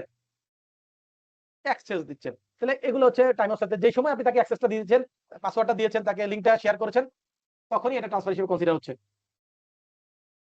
আচ্ছা, এখন আপনাকে যদি একটা एग्जांपल দেই, সে 100 টাকা একটা প্রোডাক্টের মূল্য, তার সাথে 15% ভ্যাট মানে 15 টাকা ভ্যাট যোগ করে 115 টাকা আপনার কাছে বিক্রি করলো। তাহলে 100 টাকা প্লাস 15 টাকা সমান 115 টাকা। তিনটা ফিগার, কয়টা ফিগার? তিনটা ফিগার। এই তিনটা ফিগারের কোনটাকে কি বলে? 100 টাকা যেটা, এটাকে বলে ভ্যালু অফ সাপ্লাই, সরবরাহ মূল্য। কি বলে? ভ্যালু অফ সাপ্লাই, বাংলা বলে সরবরাহ মূল্য। এটাকে আরেকটু যদি ভাঙিয়ে বলি, সেটা হচ্ছে সকল প্রকার কর ব্যতীত মূল্য, সকল প্রকার কর ব্যতীত মূল্য, ট্যাক্স ছাড়া মূল্য। তার মানে এটার মধ্যে কোনো ভ্যাট নাই, এসডি নাই। কথা কি বুঝতে পারছি স্যার? 100 টাকার মধ্যে কোনো ভ্যাট এসডি কিছু নাই। তাহলে কর ছাড়া মূল্য, সকল প্রকার কর ছাড়া মূল্য এটাকে বলে ভ্যালু অফ সাপ্লাই। তার সাথে কর যোগ করব, এসডি ভ্যাট যোগ করব। এসডি ভ্যাট যোগ করার পর যে ফিগারটা হবে কর সহ মূল্য যেটা হবে সেটাকে বলে কনসিডারেশন। সেটাকে কি বলে? কনসিডারেশন। তাহলে 100 টাকা যেটা সেটাকে আমরা বলছি ভ্যালু অফ সাপ্লাই। তার সাথে ভ্যাট যোগ করলে 15 টাকা, এই 15 টাকা হচ্ছে ভ্যাট আর বা ট্যাক্স বললাম। আর 115 টাকা যেটা সেটাকে বলবো কনসিডারেশন। কনসিডারেশন হচ্ছে সকল প্রকার কর সহমূল্য, সকল প্রকার ট্যাক্স সহমূল্য, রাইট?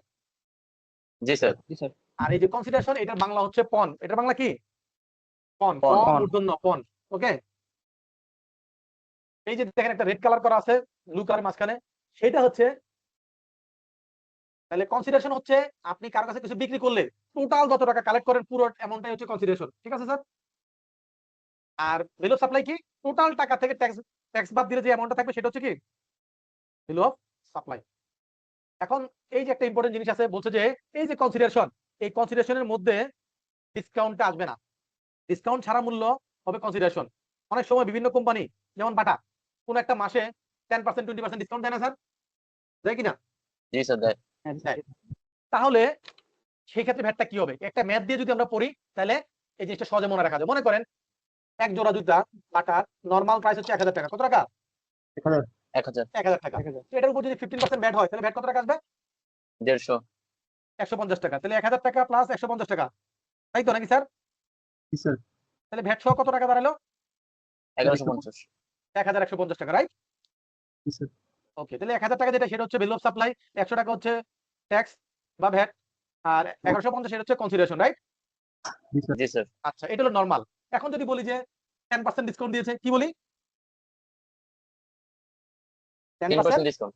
ডিসকাউন্ট দিছে। ওকে, তাহলে 10% ডিসকাউন্ট দিলে তাহলে এটার অ্যাকাউন্টিংটা এটা কিভাবে ক্যালকুলেশন হবে? এটা ক্যালকুলেশন হবে রেগুলার প্রাইসটা তার কত ছিল স্যার? 1000 টাকা না?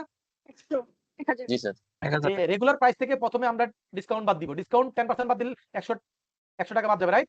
তাহলে কত থাকবে? ডিসকাউন্টের প্রাইস কত হবে? 900 টাকা। 900 টাকা। তাহলে রেগুলার প্রাইস থেকে আগে প্রথমে ডিসকাউন্ট মাইনাস করব, মাইনাস করার পর ডিসকাউন্টের প্রাইস পাবো, সেই প্রাইসের উপর ভ্যাট করব। তাহলে 900 টাকার উপর 15% করলে ভ্যাট কত আসে? 100 থেকে 15 টাকা বাদ দিলে কত হয়? 135 টাকা, রাইট? জি স্যার। তাহলে কত হলো? 1035। কত দাঁড়ালো? 1035। তাহলে দেখেন ডিসকাউন্ট হলে তাহলে কিভাবে করতে হবে? ওই সরবরাহ মূল্য যেটা রেগুলার যে প্রাইস কর ছাড়া মূল্য, সরবরাহ মূল্যতে ভ্যালু অফ সাপ্লাই থেকে প্রথমে ডিসকাউন্ট বাদ দিব। ডিসকাউন্ট বাদ দেওয়ার পর ডিসকাউন্টের যে প্রাইসটা থাকবে সেই প্রাইসের সাথে তখন ভ্যাট যোগ করব। তাহলে কি ওই 100 টাকা যে ডিসকাউন্ট এটার উপর কি ভ্যাট দিতে হয়েছে না হয় নাই? ভ্যাট দিতে হয় নাই। কি হয় নাই? ডিসকাউন্টের উপর ভ্যাট দিতে হয় না। তাহলে যদি পরীক্ষা আসে ডিসকাউন্টের উপর ভ্যাট হয় কিনা, ডিসকাউন্ট সহ মূল্যের উপর ভ্যাট হবে না ডিসকাউন্ট বাদ দিয়ে মূল্যের উপর ভ্যাট হবে? আনসার কি? ডিসকাউন্ট বাদ দিয়ে। কথা বুঝছি না বুঝি নাই? বুঝতে পেরেছি স্যার। ইম্পোর্ট মানে কি?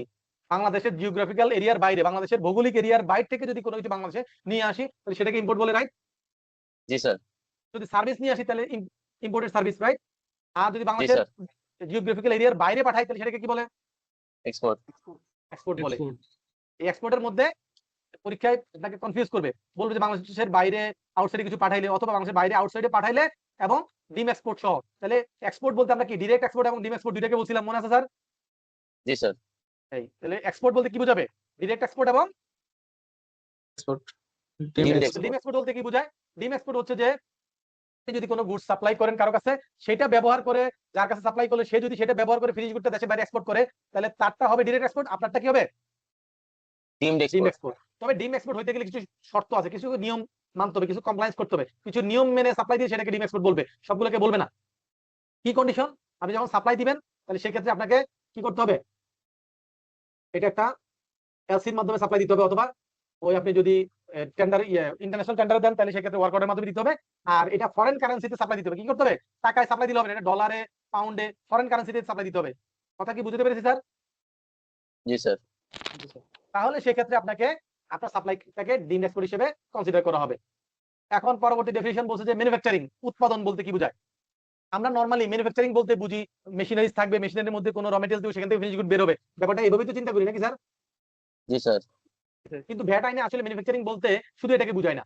ম্যানুফ্যাকচারিং বলতে বুঝায় আকার, যে কোনো গুডসের আকার, আকৃতি, প্রকৃতি, গুণগত মান। আকার, আকৃতি, প্রকৃতি, গুণগত মান, এই চারটার কোনো একটা যদি পরিবর্তন হয় তাহলে সেটাকে কি বলবে?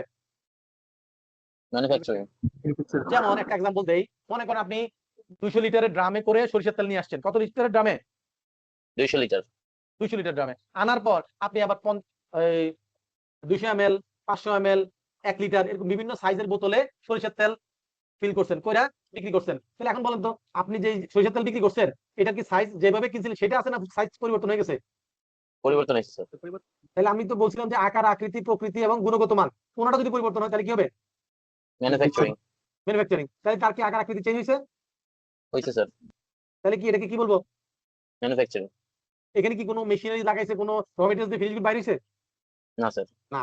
তাহলে ভ্যাট আইনে আমরা ম্যানুফ্যাকচারিং বলতে বুঝবো কোনো যদি আকার, আকৃতি, প্রকৃতি, গুণগত মান কোনো কিছু পরিবর্তন হয় তাহলে তাকে আমরা কি হিসেবে কনসিডার করব? Manufacturing manufacturing.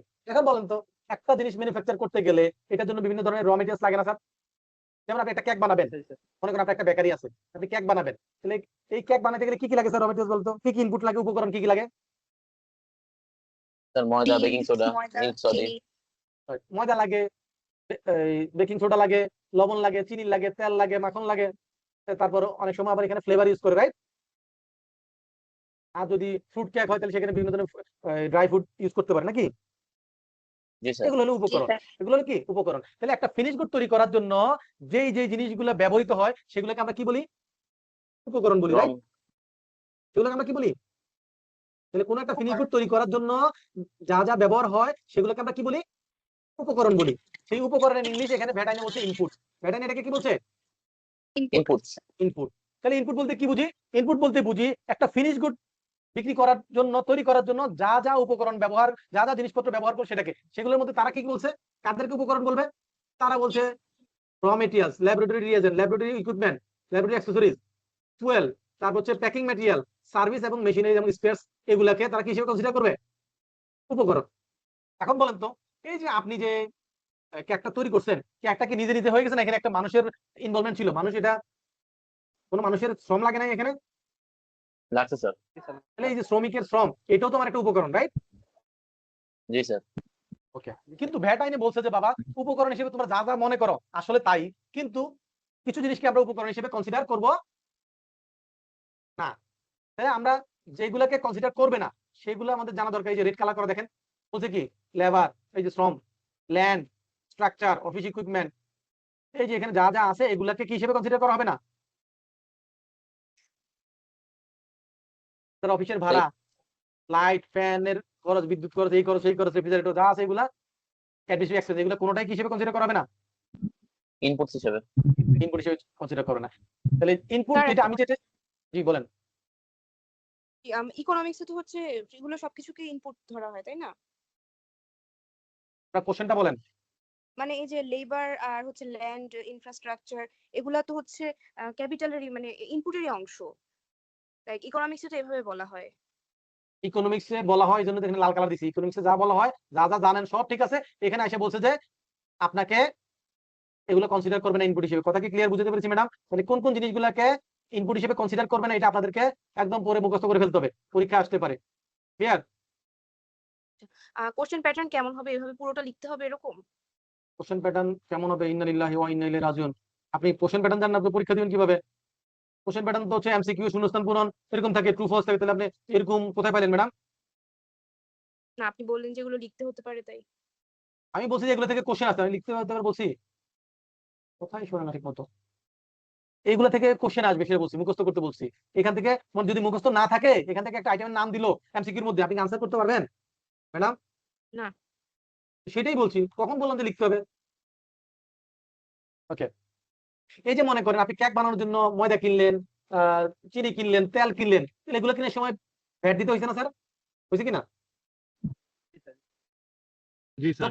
যখনই জিনিসপত্র কিনবেন, যতবার হাত বদল ততবারই তো ভ্যাট, এটাই তো শিখছি নাকি? জি স্যার। আমি তেল কিনছি, আমি ময়দা কিনছি, এটার জন্য ভ্যাট দিছি। তাহলে এগুলো ব্যবহার করে যখন আমি কেক বিক্রি করছি, তাহলে কেক তো একটা প্রোডাক্ট হয়ে গেছে, এই ফিনিশ গুডটা বিক্রি করার সময় আবার ভ্যাট দিছি না? বুঝছে কিনা? তো সেই ক্ষেত্রে বলছে যে যদি ফিনিশ গুড যেটা আমরা বিক্রি করছি, ফিনিশ গুডের উপর যে ভ্যাট সেটাকে বলে আউটপুট ভ্যাট। আপনি যেটা সেল করছেন, সাপ্লাই করছেন, আপনার যেটা ফিনিশ গুড সেটা বিক্রি করার সময় যে ভ্যাট, সেটাকে কি ভ্যাট বলে? আউটপুট ট্যাক্স বলে। কি বলে? Output tax. তাহলে বিক্রির উপর যে ভ্যাট সেটাকে বলে আউটপুট ট্যাক্স। ক্লিয়ার? আর কেনার সময় যে ট্যাক্সটা দিয়ে আসতেছেন সেটাকে বলে ইনপুট ট্যাক্স। তাহলে ইনপুট ট্যাক্স আর আউটপুট ট্যাক্স কি বুঝতে পেরেছি স্যার? জি স্যার। জি Okay. স্যার। যদি এই যে আউটপুট ট্যাক্স বিক্রির উপর ভ্যাটটা যদি 15% বা 0% হয়, কত পার্সেন্ট? 15% অথবা 0%, 0%। এই দুইটা রেটের কোনোটাতে যদি আমি সেল করি, তাহলে ওই যে কেনার সময় যে ভ্যাটটা, ইনপুট ভ্যাট, সেই ভ্যাটটা আমরা বেনিফিট নিতে পারবো। বিক্রির ভ্যাট থেকে কেনার ভ্যাটটা মাইনাস করতে পারবো। মনে করেন বিক্রির উপর ভ্যাট আসছে 50 টাকা, কেনার সময় দিয়ে আসছে 30 টাকা, তাহলে আর কত টাকা ভ্যাট দিতে হবে? 50 মাইনাস 30, 20 টাকা দিতে হবে। কথা কি বুঝতে পারছি? কখন পারবো? যদি বিক্রিটা আমার 15% হয়, 15% হয় অথবা 0% হয়। অন্য কোনো রেটে হইলে হবে না, অন্য কোনো রেটে হইলে হবে না। এটা মনে রাখতে হবে, খুবই গুরুত্বপূর্ণ। বিক্রির ক্ষেত্রে পার্সেন্টেজটা যদি 15% অথবা 0% হয়, তাহলে গিয়ে আমরা ইনপুট ট্যাক্স মাইনাস করতে পারবো। সেটাকে বলে রিবেট নেওয়া, ইনপুট ট্যাক্স ক্রেডিট নেওয়া বা রিবেট নেওয়া। কিন্তু যদি সেলসটা 10% রেটে হয়, 5% হয়, 7.5 ভিন্ন কোনো রেটে হয়, 0 আর 15% ছাড়া অন্য কোনো রেটে হয়, তাহলে সেক্ষেত্রে ইনপুট ট্যাক্স মাইনাস করা যাবে না। কথা কি বুঝতে পেরেছি? একটু রেসপন্স করেন। জি স্যার, বুঝতে পেরেছি। তাহলে পরীক্ষা যদি আসে, তখন ইনপুট ট্যাক্সটা ক্রেডিট নেওয়া যাবে বা রিবেট নেওয়া যাবে? আনসার কি? যদি সেলসটা আমার পার্সেন্টেজ হয়। 0% আর 15% করে। ক্লিয়ার? Yes sir.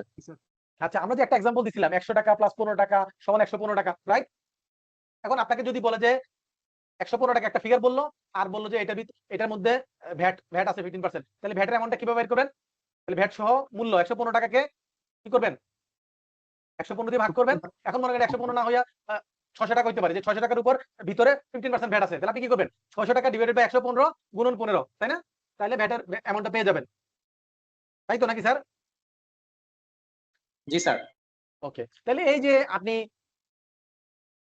এই যে ক্যালকুলেশন করে ভ্যাটের অ্যামাউন্টটা বের করলেন, এটাকে বলে হচ্ছে ট্যাক্স ফ্র্যাকশন। এটাকে কি বলে? Tax fraction. Tax fraction. Okay, এখন পরীক্ষায় আসতে পারে ট্যাক্স পিরিয়ড বলতে কি বুঝি? পরীক্ষা আসতে পারে কি ট্যাক্স পিরিয়ড বলতে কি বুঝি? ভ্যাট আইন অনুযায়ী ট্যাক্স পিরিয়ড দুই ধরনের। কয় ধরনের? দুই ধরনের। নরমালি দুই ধরনের। একটা হচ্ছে যারা ভ্যাট এসডির ক্ষেত্রে, ভ্যাট আর এসডির ক্ষেত্রে এক একটা ক্যালেন্ডার মান্থ হচ্ছে এক একটা ট্যাক্স পিরিয়ড, যেমন জানুয়ারি, ফেব্রুয়ারি, মার্চ, এক একটা মাস হচ্ছে এক একটা ট্যাক্স পিরিয়ড। কিসের ক্ষেত্রে? ভ্যাট এবং এসডির ক্ষেত্রে। কিন্তু যারা টার্নওভার ট্যাক্সের আওতায়, ওই যে 4%, মনে আছে স্যার? বলছিলাম যে পরে আলোচনা করব। এই যারা টার্নওভার ট্যাক্সের আওতায়, তাদের ক্ষেত্রে হচ্ছে কোয়ার্টার।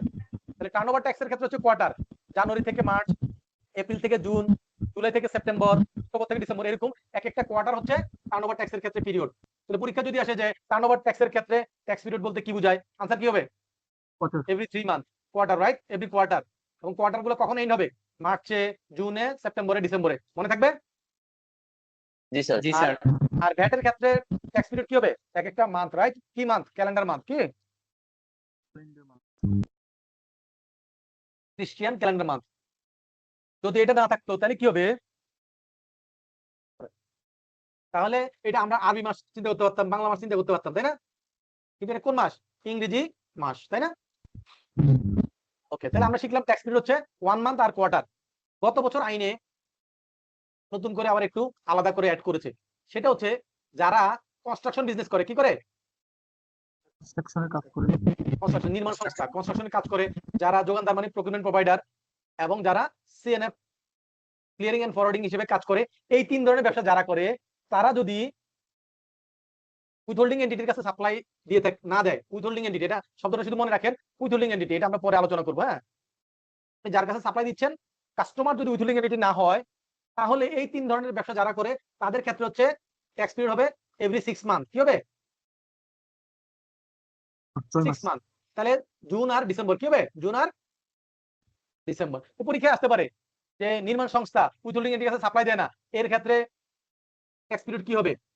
ওখানে লেখা থাকলো জুন 30, 31 ডিসেম্বর, জানুয়ারি থেকে জুন, জুলাই থেকে ডিসেম্বর। তাহলে এইভাবে আমরা আনসার করতে হবে, রাইট?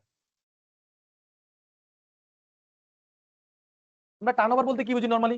টার্নওভার হচ্ছে আমরা বিক্রি করি, যা বিক্রি করি সেই বিক্রির অ্যামাউন্টটাকে নরমালি আমরা টার্নওভার বুঝি, সেলসটাকে টার্নওভার বলি, তাই না স্যার? আমরা অ্যাকাউন্টিং কি শিখছি? যেটা সেলস সেটাই তো আমাদের টার্নওভার, নাকি? সেটাই রেভিনিউ। কিন্তু ভ্যাট আইনে বলছে যে হ্যাঁ, কথা তাই, যদি কারো টার্নওভার 30 লাখ টাকার উপরে হয় আর 50 লাখ টাকা পর্যন্ত হয়, তাহলে 30 লাখ প্লাস আর 50 লাখ পর্যন্ত এই রেঞ্জে হয়, তাহলে তাকে টার্নওভার অ্যালিজমেন্টের আওতায় যেতে হবে। তাকে টার্নওভারের জন্য কি করতে হবে? অ্যালিজমেন্ট নিতে হবে। তাহলে টার্নওভারের আওতায় সে কখন পড়বে? 30-এর উপর গেলে আর 50 পর্যন্ত, 30-এর উপরে তাহলে 30 লাখ প্লাস আর 50 লাখ পর্যন্ত, 50-এর উপরে চলে যদি যায়, কারো যদি টার্নওভার 50 লাখের উপরে চলে যায়, তাহলে সে ভ্যাট রেজিস্ট্রেশন নিবে। কি নিবে? ভ্যাট রেজিস্ট্রেশন নিবে। এখন যদি পরীক্ষা লেখে যে একটা প্রতিষ্ঠানের টার্নওভার হচ্ছে 70 লাখ, তাহলে তার ক্ষেত্রে কি টার্নওভার অ্যানালিসমেন্ট নিতে হবে নাকি ভ্যাট রেজিস্ট্রেশন নিতে হবে স্যার? ভ্যাট রেজিস্ট্রেশন, কারণ এটা 50 লাখের উপরে চলে গেছে, তাই তো? এখন যদি বলে যে 40 লাখ টাকা টার্নওভার, তাহলে তার ক্ষেত্রে কি ভ্যাট রেজিস্ট্রেশন লাগবে না এই টার্নওভার অ্যানালিসমেন্ট লাগবে? টার্নওভার হলে হবে। তাহলে ব্যাপারটা কি বুঝতে পেরেছি স্যার? স্যার। ওকে, এই টার্নওভার যেটা বললাম, এই টার্নওভারের ক্ষেত্রে বলছে যে এই যে 30 লাখ 50 লাখ এই ক্যালকুলেশনের ক্ষেত্রে টার্নওভারের সময় টোটাল টার্নওভার থেকে কয়েকটা জিনিস বাদ যাবে। কি কি? ওই টার্নওভারের মধ্যে যদি এক্সামটেড কোনো সেলস থাকে, মনে করেন আপনার 70 লাখ টাকা সেলস হয়েছে, টার্নওভার 70 লাখ, কিন্তু এর মধ্যে 30 লাখ হচ্ছে আপনার এক্সামটেড সেলস, যেটার উপর ভ্যাট হবে না, তাহলে ওই এক্সামটেড সেলসটা মাইনাস করতে হবে। 70 মাইনাস 30, তাহলে থাকলো কত? 40। তাহলে সে কিসের আওতায় পড়ে গেল? টার্নওভার। আর যদি ওখানে কোনো এক্সামটেড না থাকতো, পুরোটাই নরমাল সেলস, তাহলে কি হতো? তাহলে ভ্যাট রেজিস্ট্রেশন। ওকে, এখন যদি ওই 70 লাখের ভিতরে আপনার তার কোনো অ্যাসেট বিক্রির টাকা থাকে, ক্যাপিটাল অ্যাসেট বিক্রির টাকা থাকে, তাহলে আপনি যদি কোনো অ্যাসেট বিক্রি করেন, একটা ফ্ল্যাট বিক্রি করছেন, একটা জায়গা বিক্রি করছেন কোম্পানির, তাহলে সেটা কি আপনার নরমাল বিজনেসের সেলসের টাকা নাকি অ্যাসেট বিক্রির টাকা? অ্যাসেট বিক্রিকে কি আমরা সেলস বলবো? না স্যার, বলবো না। তাহলে টোটাল টার্নওভার থেকে পরীক্ষায় যদি দেওয়া থাকে, সেখান থেকে টোটাল টার্নওভার থেকে আমরা কয়েকটা জিনিস বাদ দিব। কি কি বাদ দিব? এক্সামটেড সেলস বাদ দিব, অ্যাসেট বিক্রির টাকা বাদ দিব, বা যে কোনো ক্যাপিটাল, যেমন কোনো কোম্পানি বন্ধ করেছে, তার অপারেশন ক্লোজ করে তার যে ফ্যাক্টরি মেশিনারি ছিল এগুলো সব বিক্রি করে দিচ্ছে, তাহলে মেশিনে বিক্রি করলে সেটা কি সেলসের টাকা? না স্যার। না স্যার। তাহলে আমরা মনে রাখবো যে এক্সামটেড সেলস আর অন্য যে কোনো অ্যাসেট বিক্রির টাকা আমরা কি করব? টোটাল টার্নওভার থেকে মাইনাস করার পর যে অ্যামাউন্ট আসবে, তখন সেটা কম্পেয়ার করে দেখবো যে সেটা কি 30 লাখের বেশি নাকি 50 লাখের বেশি না 30 লাখের নিচে। কথা কি বুঝতে পারছি স্যার?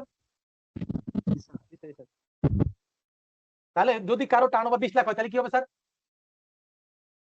এই প্রশ্ন করতে দেখো। যদি কারো টার্নওভার 20 লাখ হয়, তাহলে সেক্ষেত্রে কি হবে? টার্নওভার অ্যানালিসমেন্টে যাবে না ভ্যাট রেজিস্ট্রেশনে যাবে? Enlistment sir. কোনোটাই যাবে না। সেক্ষেত্রে কোনোটাই যাবে না, কারণ আপনাকে তো বলছে 30 লাখের উপরে, আপনাকে তো বলে না যে 30 লাখের নিচে সহ, রাইট? জি স্যার। তাহলে 30 লাখের উপরে, 30 লাখ থেকে 50 লাখ পর্যন্ত এইটুকু হচ্ছে আপনার টার্নওভার অ্যানালিসমেন্ট। তাহলে 30 লাখের নিচে হলে কি হবে? কিছুই করতে হবে না, ক্লিয়ার? আর 50 লাখের উপরে চলে গেলে ভ্যাট রেজিস্ট্রেশন। তিনটা জিনিস এগুলো পরীক্ষা আসে। আচ্ছা, আপনারা যারা অ্যাকাউন্টিং করেছেন, অ্যাকাউন্টিং এ অ্যাডজাস্টিং এন্ট্রি, অ্যাডজাস্টমেন্ট এগুলো শিখছেন না স্যার? সমন্বয় জি স্যার। সমন্বয় কখন করা লাগে? মনে করেন আপনি সেলস করছেন 10,000 টাকা, সেখান থেকে 1,000 টাকার মাল রিটার্ন আসছে, তাহলে সেলস কি এখনো 10,000 টাকা আছে না কমে গেছে? 10,000 থেকে 1,000 কমে সেলস, রিয়েল সেলস হবে আমার কত? 9,000, রাইট? আপনি আগে যখন সেলসের এন্ট্রি দিচ্ছেন জানুয়ারিতে, ফেব্রুয়ারিতে এসে 1,000 টাকার মাল ফেরত আসছে, তাহলে আপনি কি জানুয়ারি মাসে সেলসের এন্ট্রিটা কি আবার এডিট করবেন, ক্যান্সেল করবেন, এরকম ব্যাপারটা? নো, সেটা যেভাবে আছে সেভাবে থাকবে। আপনি এখন সেলস রিটার্ন দিয়ে আরেকটা জার্নাল এন্ট্রি দিবেন, তাই না? তাহলে কি হবে? আগে সেলস ছিল ক্রেডিট 10,000 টাকা, এখন সেলস ক্রেডিট করবেন ডেবিট 1,000 টাকা, তাহলে আলটিমেটলি ডেবিট ক্রেডিট অ্যাডজাস্ট হয়ে কত টাকা থাকবে? 9,000 টাকা থাকবে, রাইট? তাহলে আমরা কখন অ্যাডজাস্টমেন্ট করি? যখন অরিজিনাল যে ট্রানজাকশন, মূল যে ট্রানজাকশন, সেই ট্রানজাকশনের মধ্যে কোনো পরিবর্তন আনতে হয়, রাইট? তাহলে মূল ট্রানজাকশন যদি কোনো পরিবর্তন আনতে হয়, তাহলে তখন এই ধরনের ঘটনাকে আমরা বলবো অ্যাডজাস্টমেন্ট ইভেন্ট। আর এই অ্যাডজাস্টমেন্ট ইভেন্ট হইলে ওই অ্যাডজাস্টমেন্ট ইভেন্টের কারণে ভ্যাট লাইবিলিটি বাড়তে পারে বা কমতে পারে। দেখেন, আপনার সেলস কমে গেছে 1,000 টাকা, তাহলে আপনার আগে তো 10,000 টাকা ছিল, 10,000 টাকার উপর ভ্যাট ছিল 15%, তাহলে কত হলো? 1,500 টাকা ভ্যাট। কিন্তু যখন 1,000 টাকা কমে গেল, 900 টাকা, 9,000 টাকা, 9,000 টাকার উপর ভ্যাট কি আগের মতো 150 হবে না একটু কম হবে? কম হবে স্যার। কম হবে। তাহলে কি ভ্যাট লাইবিলিটি বাড়ছে না কমছে? কমছে। তাহলে ভ্যাট লাইবিলিটি যদি কমে, তাহলে সেটাকে বলবো ডিক্রিজিং অ্যাডজাস্টমেন্ট, আর যদি ভ্যাট লাইবিলিটি বাড়ে, তাহলে সেটাকে কি বলবো? Increasing adjustment. আচ্ছা, এখন বলুন তো সেকেন্ড হ্যান্ড গুডস বলতে আমরা কি বুঝি? সেকেন্ড হ্যান্ড গুডস, তবে যে গুডসটা আমি কিনলাম, কেনার পর আমি আবার আরেকজনের কাছে বিক্রি করলাম, তাহলে সেকেন্ড হ্যান্ড হয়ে গেল নাকি স্যার? এখন বলতো ঢাকা শহরে সেকেন্ড হ্যান্ড গুডস বিক্রি করে, second hand furniture, second hand এটা সেটা সোফা, এগুলো বিক্রি করে এরকম কোন দোকান কি ঢাকা শহরে আছে না নাই? জি স্যার আছে। তাহলে আমরা বুঝি যে একটা নতুন জিনিস একজনে কিনলো, সেখান থেকে সে যখন আবার আরেকজনের কাছে বিক্রি করছে, তখন সেটা সেকেন্ড হ্যান্ড হয়ে যাচ্ছে, রাইট? Yes sir. কিন্তু ভ্যাট আইনে বলছে যে আপনি যা জানেন এটা একদম পারফেক্ট। কিছু ক্ষেত্রে তারা কিছু আইটেমের ক্ষেত্রে তারা এটাকে সেকেন্ড হিসেবে চিন্তা করবে না। যেমন কি কি? সেটা হচ্ছে দামি মেটাল আর দামি পাথর। কি কি? যেমন গোল্ড, স্বর্ণ, রৌপ্য, প্লাটিনাম, এই ধরনের জিনিসপত্রগুলোকে কি হিসেবে কনসিডার করবে না। স্বর্ণ যদি আপনি 10,012 বিক্রি করেন, 10,012 হাত বদল হয়, তাও এটাকে কখনো সেকেন্ড হ্যান্ড হিসেবে কনসিডার করবে না, ডায়মন্ড, রুবি, ইমারাল্ড, অয়েল, সাফায়ার এগুলা কখনো পরীক্ষা যদি আসে নিচের কোনটি সেকেন্ড হ্যান্ড গুডস নয়, ওই এখান থেকে একটা নাম দিল বাকি অন্যগুলো দিল, তাহলে কোনটা সেকেন্ড হ্যান্ড গুডস, এইভাবে পরীক্ষা আসলে আনসার করতে পারবো না? পারবো। এই যে বলছিলাম যে উইথহোল্ডিং এন্টিটি, উইথহোল্ডিং এন্টিটি কারা? যদি কোনো গভর্নমেন্টের প্রতিষ্ঠান হয়, যদি কোনো এনজিও এফএস থেকে রেজিস্টার্ড কোনো প্রতিষ্ঠান হয়, সোশ্যাল ওয়েলফেয়ার থেকে রেজিস্ট্রেশন কোনো প্রতিষ্ঠান হয়, bank, insurance, non banking financial institution, শিক্ষা প্রতিষ্ঠান, তবে সেকেন্ডারি এন্ড অ্যাবভ, তাহলে কি বাদ পড়লো? শিক্ষা প্রতিষ্ঠান মধ্যে কোনটা বাদ পড়লো? প্রাইমারি এবং প্রি প্রাইমারি, রাইট? প্রাইমারি এবং প্রি প্রাইমারি, তাই না? তাহলে সেকেন্ডারি থেকে শুরু করে হাই স্কুল থেকে শুরু করে উপরের দিকে যত ধরনের শিক্ষা প্রতিষ্ঠান আছে তাদের ক্ষেত্রে তাদেরকে উইথহোল্ডিং এন্টিটি হিসেবে কনসিডার করা হবে। প্রাইমারি স্কুলকে বা প্রি প্রাইমারি স্কুলকে কি হিসেবে কনসিডার, কিন্ডারগার্টেনকে কি হিসেবে কনসিডার করা হবে না? হোল্ডিং এন্টিটি উইথহোল্ডিং হিসেবে কনসিডার করা হবে না। একটা যে কোনো কোম্পানিকে উইথহোল্ডিং হিসেবে কনসিডার করা হবে। আর অন্য যে কোনো প্রতিষ্ঠান, যেমন মনে করেন প্রপার্টরশিপ ফার্ম, পার্টনারশিপ ফার্ম, এগুলোর ক্ষেত্রে হচ্ছে তার টার্নওভার যদি 10 কোটি হয়, কত হয়? 10 কোটির উপরে হয়, তাহলে তাকে উইথহোল্ডিং এন্টিটি। তাহলে উইথহোল্ডিং এন্টিটির কাজটা কি? উইথহোল্ডিং এন্টিটির কাজটা হলো তারা সরকারের পক্ষ হয়ে আরেকজনের কাছ থেকে ট্যাক্সটা কালেক্ট করে সরকারকে দিবে। যেমন আপনি আপনি কারো কাছ থেকে সাপ্লাই নিছেন, মনে করেন আমার কাছ থেকে আপনি সাপ্লাই নিছেন, আপনি আমাকে পেমেন্ট করার সময় আমার কাছ থেকে ভ্যাট কেটে রাখছেন, গভর্নমেন্টের হয়ে আমার কাছ থেকে ভ্যাট কেটে রেখে গভর্নমেন্টকে জমা দিচ্ছেন, তাহলে আপনি কি হিসেবে কাজ দায়িত্ব পালন করলেন? উইথহোল্ডিং এন্টিটি হিসেবে কাজ করলেন। কথা কি বুঝতে পারছি স্যার?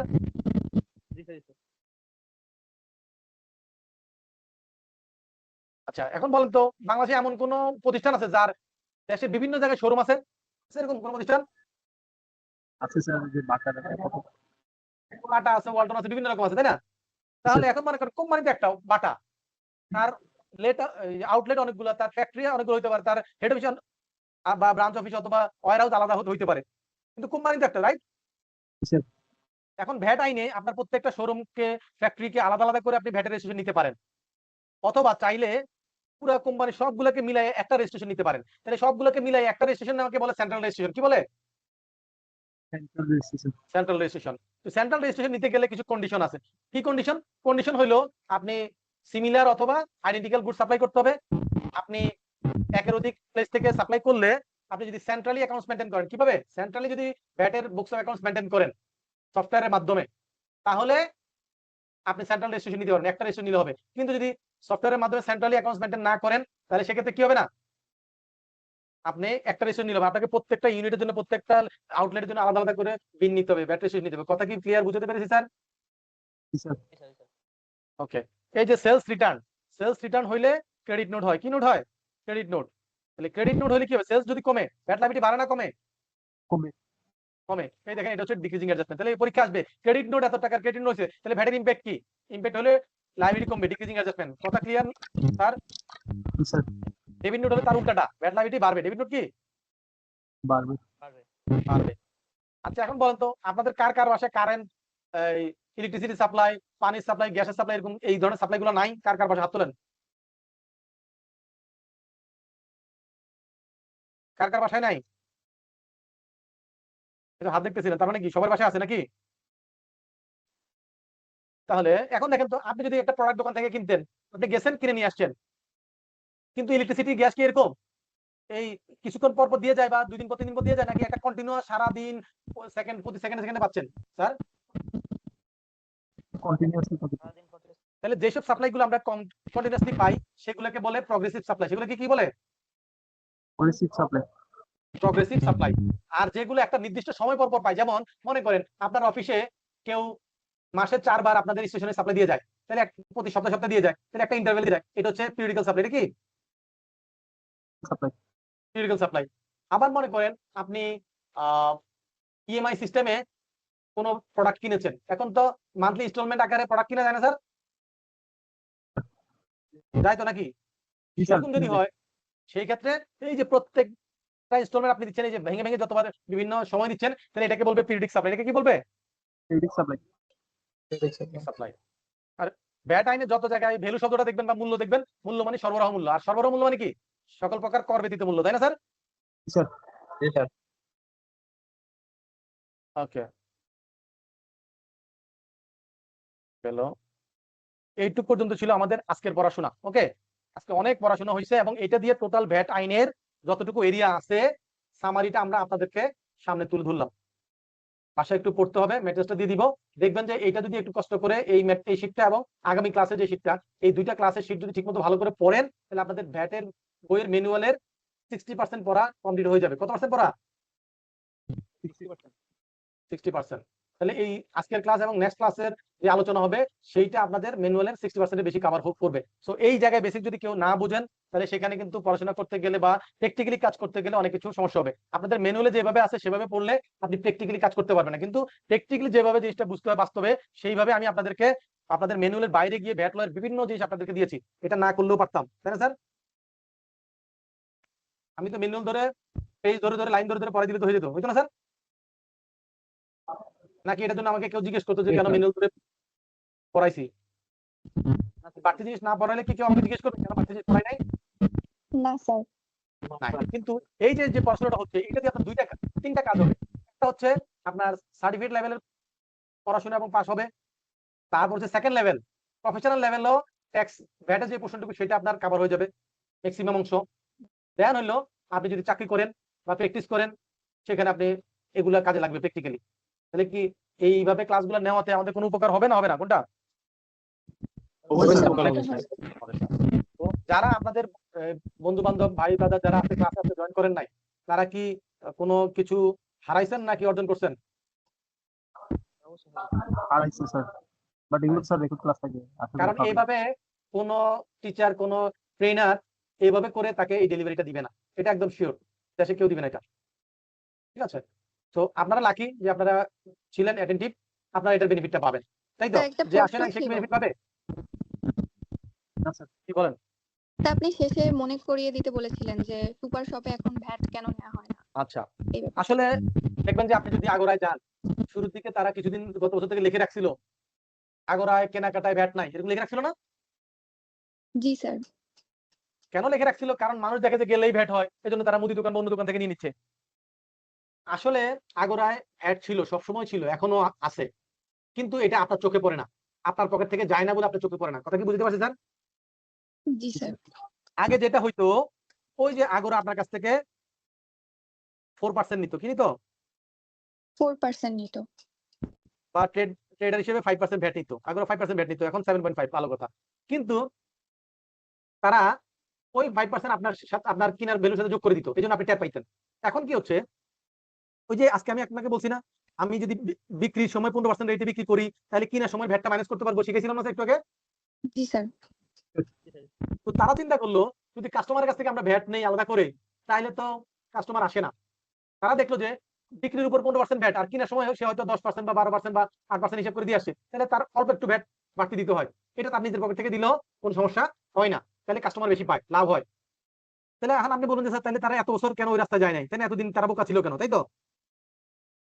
আসলে তারা প্রথম থেকেই এই রাস্তায় যেতে চেয়েছিল যে 15% ভ্যাট দিবে আর ইনপুট ভ্যাটটা বাদ যাবে, যে 20 টাকা ভ্যাট আসছে, 18 টাকা দেওয়া আছে, মাত্র 2 টাকা দিবে, এইভাবে তারা যেতে চেয়েছিল। তাহলে পারে নাই কেন এতদিন? পারে নাই হচ্ছে এই যে ইনপুট ট্যাক্স রিবেট নেওয়ার যে নিয়ম, সেই নিয়মের মধ্যে একটা কন্ডিশন ছিল যে ইনপুট আউটপুট কোএফিসিয়েন্ট মূসক 4.3 সাবমিট করতে হবে। সেটা আমরা পরবর্তীতে সামনের ক্লাসে গেলে আলোচনা করব যে তাদেরকে 4.3 সাবমিট করা লাগতো। এখন তাদের এত প্রোডাক্ট, হাজার হাজার প্রোডাক্ট, এগুলোর 4.3 রেডি করে রেগুলার প্রত্যেকদিন প্রাইস চেঞ্জ হয়, এটা করে দেওয়াটা তাদের জন্য এটা ফিজিবল না, এটা সম্ভব না, কেউ পারবে না। তো যার কারণে যেহেতু 4.3 দিতে পারছে না, সেই জন্য তারা ইনপুট ট্যাক্স ক্রেডিট দিতে পারে না, এই জন্য সে রাস্তায় এতদিন যায় নাই। এই জন্য 5% ভ্যাট ধরে ধরে তারা কাস্টমার থেকে নিয়ে নিত। গত বছর তারা এনবিআর কে বুঝাইতে সক্ষম হয়েছে যে আমরা যদি ডিপার্টমেন্টাল সবগুলো সারা দেশে বড় না হয়, তাহলে তো আপনি ডিজিটাল সিস্টেমে পাবলিকের ট্রানজাকশন আনতে পারবেন না, সব তো ম্যানুয়াল সিস্টেম থেকে যাবে, ক্যাশ ট্রানজাকশন থেকে যাবে, তাই না? তাহলে আপনারা একটা কাজ করেন, আমরা যাতে বিজনেসটা বড় হয় এবং গভর্নমেন্ট ভ্যাট পায়, তাহলে আমাদেরকে শুধুমাত্র ওই যে 4.3 দিয়ে সাবমিট করতে হবে, সেই কন্ডিশনটা আমাদের জন্য কি করে দেন, তুলে দেন। তাহলে আমাদের 4.3 না দেওয়া লাগলে আমরা 15% রেটে ভ্যাট দিব, কাস্টমার কাছ থেকে ভ্যাট না নিয়ে ইনপুট ট্যাক্স ম্যানেজ করলে আমরা এভাবে চলতে পারবো। তখন এনবিআর কি করছে, সবকিছু বুঝে তাদের ওই যে একটা কন্ডিশন ছিল 4.3 সাবমিট করার, সেইটা শুধু তুলে দিয়েছে। তাহলে কি তাদের আগরতে